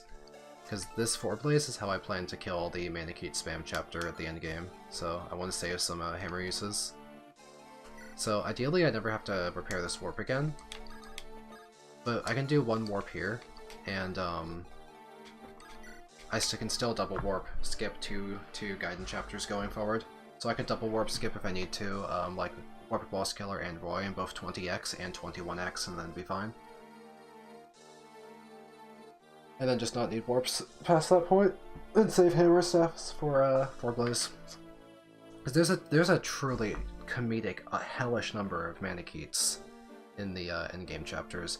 In fact, I should just run Calx. I should see if I even need 4-Blaze to kill those the Manakete spam chapter. I'm just presuming that I do. But what if Lilina is so strong she doesn't need 4-Blaze? Wouldn't that be crazy? Let's see how strong Manaketes are. I'm opening it up in Heavy Builder. The trash Manaketes, it looks like, are level 8. And the ones on the thrones are level 15. So how much stats does the level 8 Manakete have? 41 HP, 5 res. Firestone gives how much res? 5. Wait, they only have 10 res? Yeah, they have like over 20 defense. But they're probably low res. I might not even need 4-Blaze. That's crazy. What about the ones on the thrones? Not much stronger, right?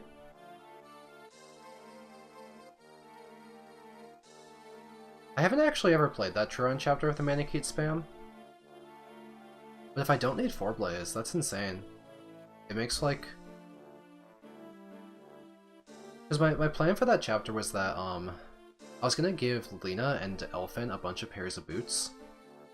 And Lena would run forward, kill the 2 Maniketes in each room on player phase with a dance, and then the next turn she could take out the one on the throne and then Roy would seize, then we just go forward and repeat that 7 times and outrun the back reinforcements. So if I don't need 4-blaze, that'd be absolutely ballistic. Maybe I can warp skip more than I budgeted in. I was like planning on saving all of my hammers for 4-blaze.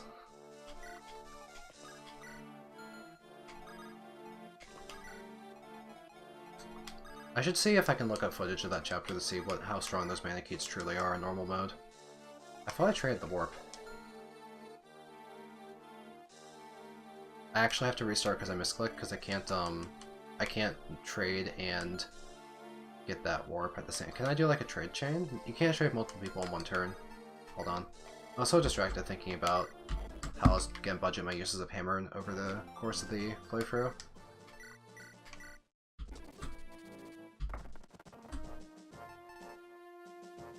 Did I save after doing those preps where I switched him to the javelin? Yeah, okay.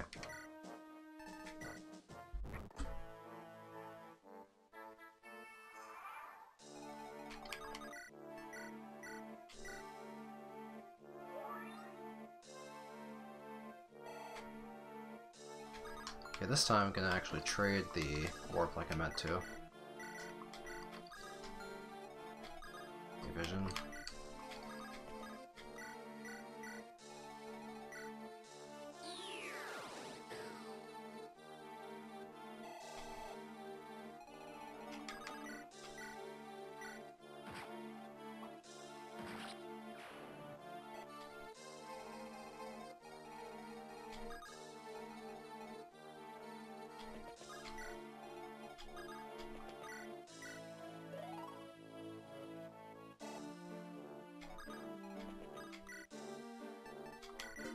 Okay, and we just hold these positions until the sleep staffs are out of uses. That's the goal here. Okay, let's see if we get hit.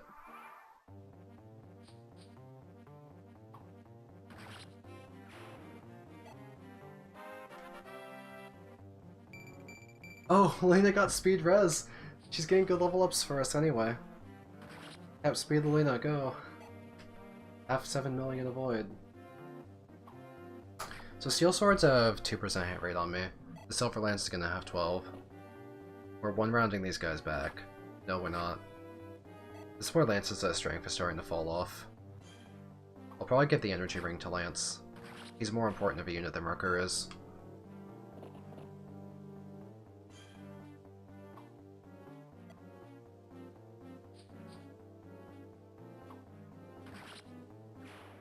Rucker feels like more of a mascot than a particularly useful unit.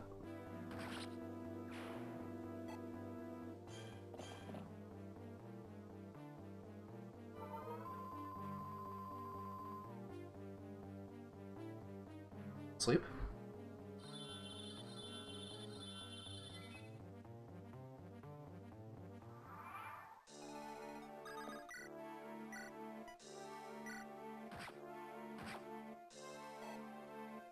And we hold position until that sleep staff is done firing. Because it has a really terrible hit rate on the Lena. Her res is too high. I don't know what its hit rate is, but it's bad, I can tell you that much.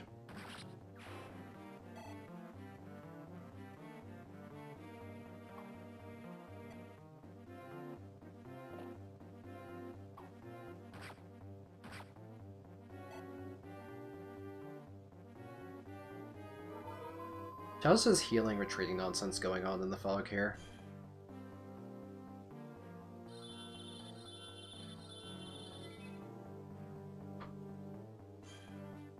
Okay, this is annoying. Stop that. It's burning for my javelin. I switch to the Iron Lance. One more turn and wait to get these sleep staves used up. Definitely want to fly the story over the get more sight once this is more cleared up on the right side. For now we have to hold position for one more turn. Emblem would also be a useful unit. Give support bonuses to Lance.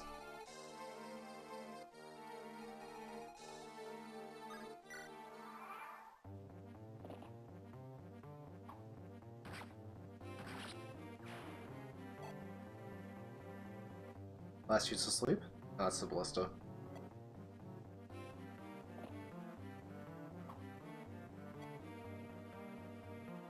There's the last use of sleep. That's broken now.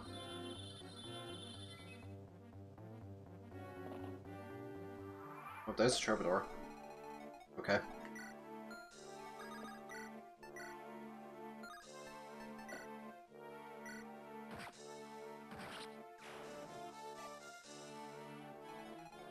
So, how do we stand? There's still the Northern Ballista firing at Lilina. So this goes 1, 2, free, 1, 2, free, 1, 2, free, hit. So it hits like in this triangle, so we can go forward and past that without risking anything. Are there any enemies up there? Where's my chapter map? You should be pretty close to the sleep staff guy. You can advance forward, there's nothing else for her to kill right now. Let's look for sleep staff guy. We found him.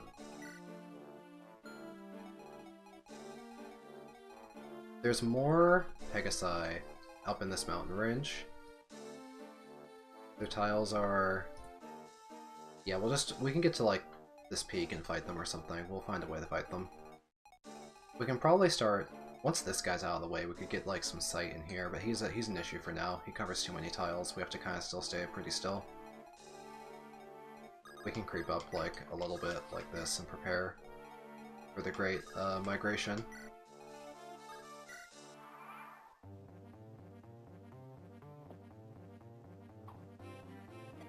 I can swap to the hand axe because the swords are all gone.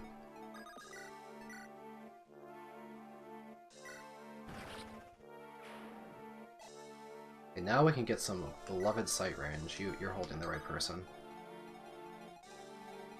So let me see. Perfect. We can see!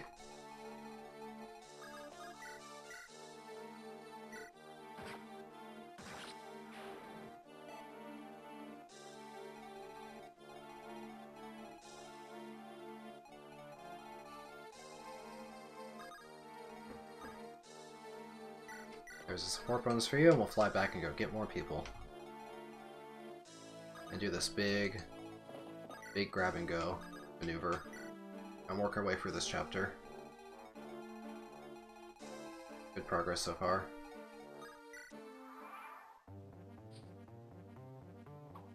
Found some enemies.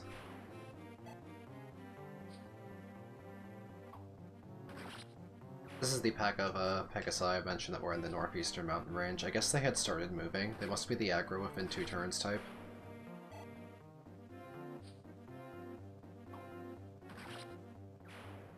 That's 4. There's supposed to be 1 more. Did I count wrong? Did I kill 4 or 5? Just for scouting purposes, to be really sure, I'll stay there a turn. Make sure nothing else is coming at me.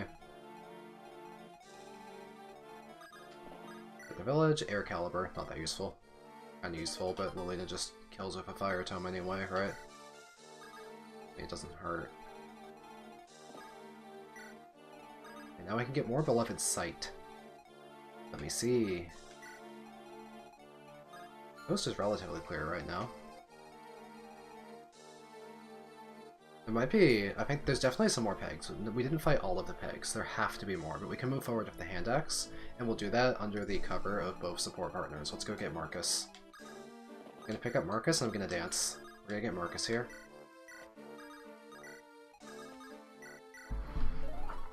And now we can have Lance advance through that choke point on the next turn with his hand axe out and take out the rest of the pegs.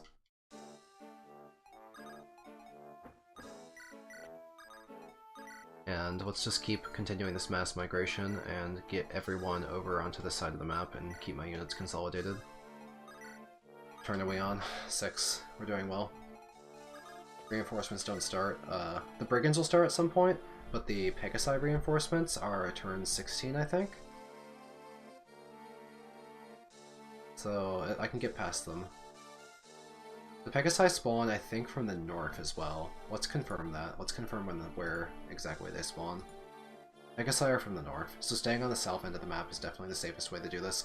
Brigands spawn from the south, but they're inside of the peak, so they can't go very far on their spawn turn. Let's creep forward.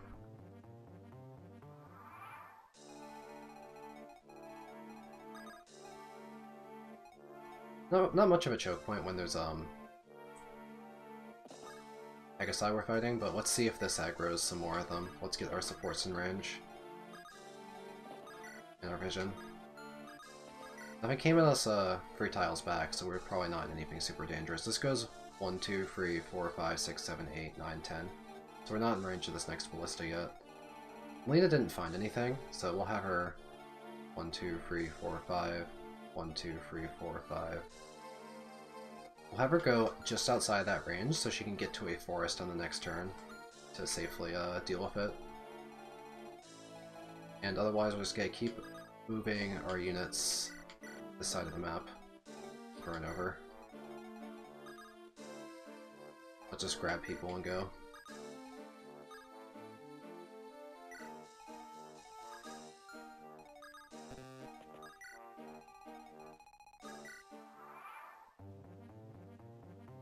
That's something.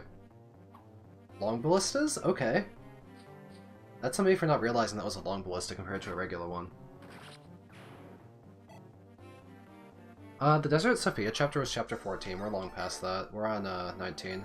Our answer for that chapter was a lot of Lilina, because she could move through the sand quickly. I had Lance take out one group of wyverns on the northwest. I had Rucker dealing with bandit reinforcements, and Lilina was baiting out wyverns from the bottom right corner while also taking out Sovereign brigand reinforcements. It was a hard chapter, but the strategy was pretty consistent in the end. So I can't move. This is a long ballista. We have to run this thing out of shots. Oh, how long does this go? 1, 2, 3, 1, 2, 3, 1, 2, 3, 1, 2, 3, 1, 2, 3, hit. Okay, we're gonna wait here and wait for that long ballista to run out of shots. The problem with waiting here is that the brigands are going to start spawning on turn 11. So what are their spawn tiles? One is right on my cursor and the other is right over here. So I need to spawn camp them, or otherwise not be in their immediate range, because they're going to hit me. If I can get Lilina down here, we could have Lilina. They're not going to spawn yet, so we have time. Let's just focus on moving our units over.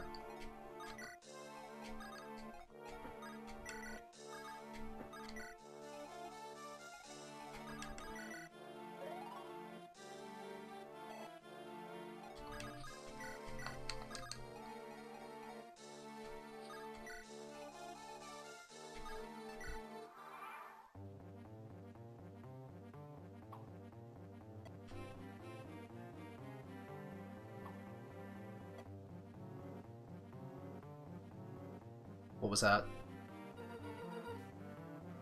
Random silence. That is fine. We'll let that burn through. That is non-threatening.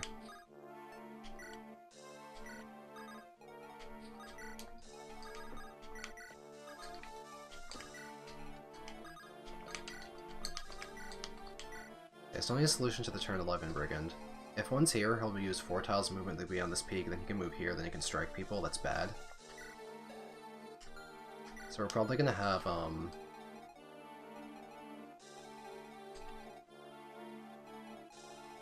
we'll need to move people. Right now Lance is relying on the avoid from his support partners to dodge his long ballista. Do brigands take 4 tiles of move to... Can I move his support partners just closer and be out of range of the brigands? Can I wall them off with another unit? Probably have to get Lilina over here to wall them off. We'll rely on Lilina.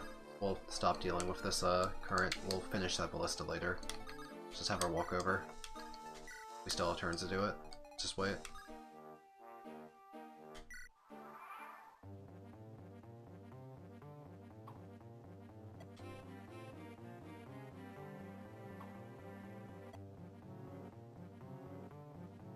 That's the random silence. Scary, but not actually threatening.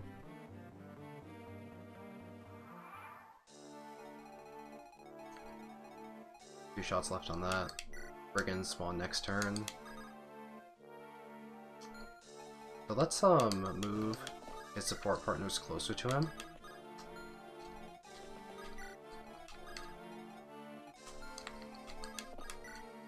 Then Alina can take this forest. Now if the bandit's on this tile, no, he's on this one. Okay, then I'll have to I can just stand on the tile the Ballista's currently on and cut off his movement so he won't be able to move forward and hit Alan. And he'll start spawning next turn. Just paranoia. I'm gonna do this. Move her into what I want her end position to be, and get Roy support in range. I thought I could drop from that tile. I meant to drop a unit. Okay, let's keep waiting out the slowing Ballista.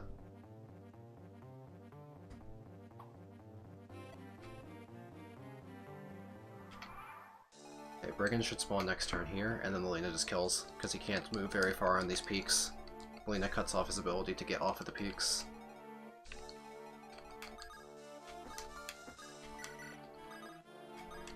Go pick up the last person for me.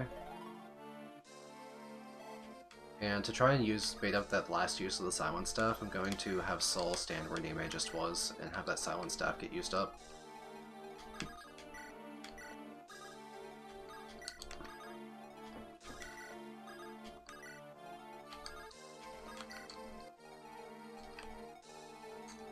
Let's waste this last Lone Ballista shot, and Lena starts killing Brigands.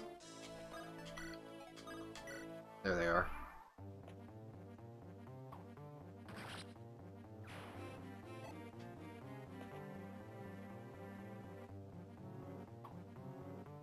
Now let's see if these Brigands have hand axes. I could swap a lance to a sword and just take them all out, but you need to see if there's hand axes. Just steel. That's what I thought they had. Then we're gonna hold position with the steel sword. And now we can just wait out all of these Brigands. Kind of annoying though. It would be nice to make more progress. This is the one point I would like to have had Rucker. But I could probably take them all out and then move people to the Northern Forest to take out all of the Pegasi reinforcements as they come. Since my units are all consolidated, it's really easy to hide them behind a net of safety.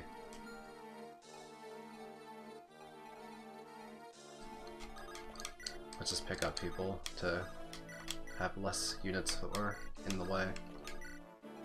I guess I come at turn 16. From which tiles? Mostly the upper left. There's one that spawns like in this like wide mountain range area, but 2 that spawn from like here. And they have steel lances. One is a javelin. So as long as I see them coming, I can probably set it up that I can easily enemy phase them. Especially if I get these ballistas out of shots and I can move forward towards this side of the map, that would be really convenient. Let's just take care of Brigands for now.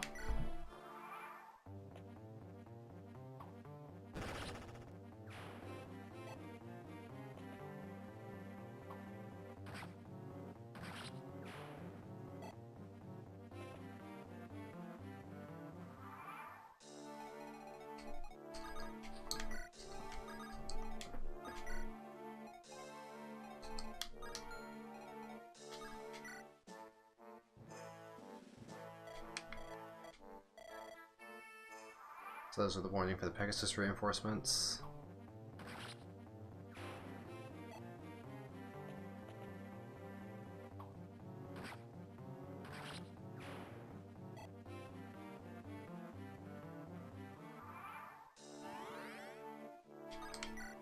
Still more Brigands coming.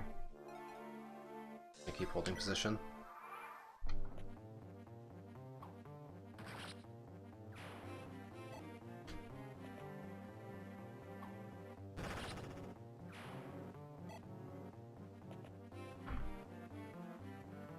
This should be final turn of Brigands.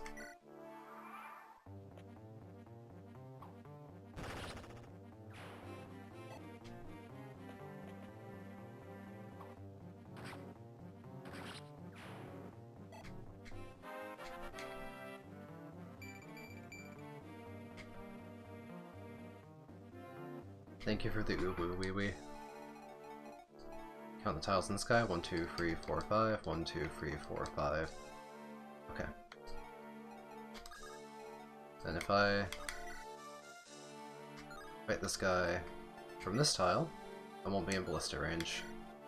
Or any other enemies that could possibly come to me. I do not think so. I think we're golden.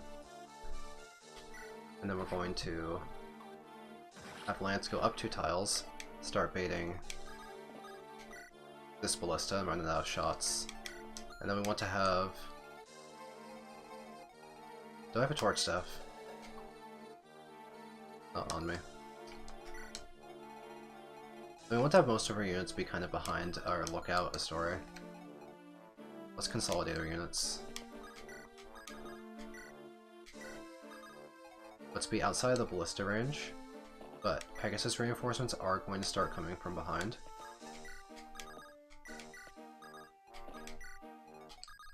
So I need to be very wary of them. But most of them spawn pretty far away. I can move my units up to intercept them once these ballistas are out of ammo. From there? Wait.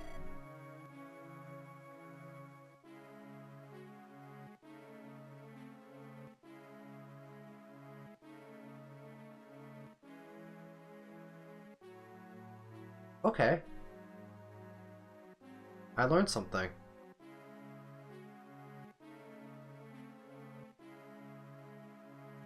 That makes this chapter a lot more annoying because I can't reasonably spawn camp that in a way that's defensive.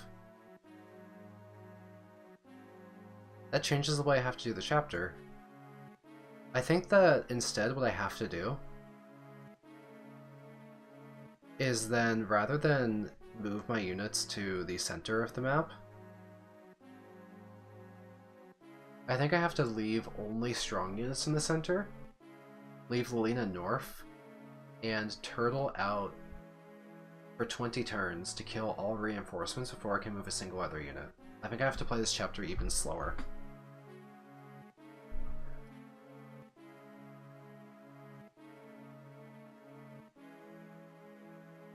That's probably still safe because I think that I can move onto a forward forest in a way that I can have Lance intercept the brigands that try and burn the village, or I can just give up on the energy ring. I can always give up on the energy ring and just play as slow as possible. But if it's possible for me to get to a more forward forest with Lance, then I could definitely intercept the brigands and the Pegasi over the course of turns 11 through 20. I'll have to replay in this chapter. I think I have like a pretty good idea on how to do it, but yeah. I can't play quickly enough to outpace the reinforcements, and I can't let them hit people, so I have to turtle. It's boring, it's not exciting, but I'll do that.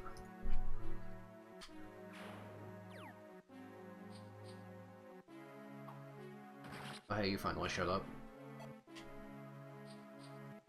Okay, those guys finally show up too as well, so this was super messed up.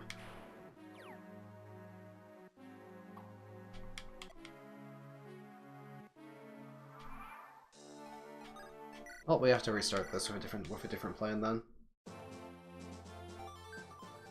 I'm probably not going to restart it now, but I think the way I'm going to do it then is I'm going to have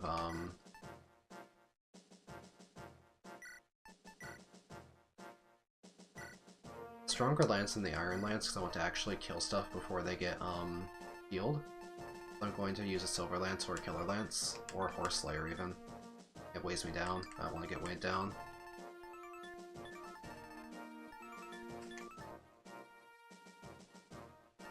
I'm going to use a silver lance to take out a lot of those horses, and then the hand axe to take out the Pegasi, and the steel sword to take out the brigands. Otherwise, I'll play similarly, for the most part. I don't think I have time to redo this all. I actually have to go before 5 PM Eastern. Like, before kind of like 4:45 would be better. And I did take a hit that late. And I know I have to turtle for 20 turns, it'll probably take me a while to beat this. I have a strategy, but I think I'm just gonna execute it tomorrow. At least I know how I want to do the map now. I learned something. It's annoying, but I have my approach. I'll just end early then. I don't have time to do the whole chapter. Well, thank you all for keeping me company for this typical slogfest. It'll be a lot more fun to watch once it's edited down into a video. But we're getting there. We made progress. We beat 2 chapters today, so hopefully 2 more chapters tomorrow, maybe 3. Easily 3 if I warp skip 20x. I'll end stream here. See ya.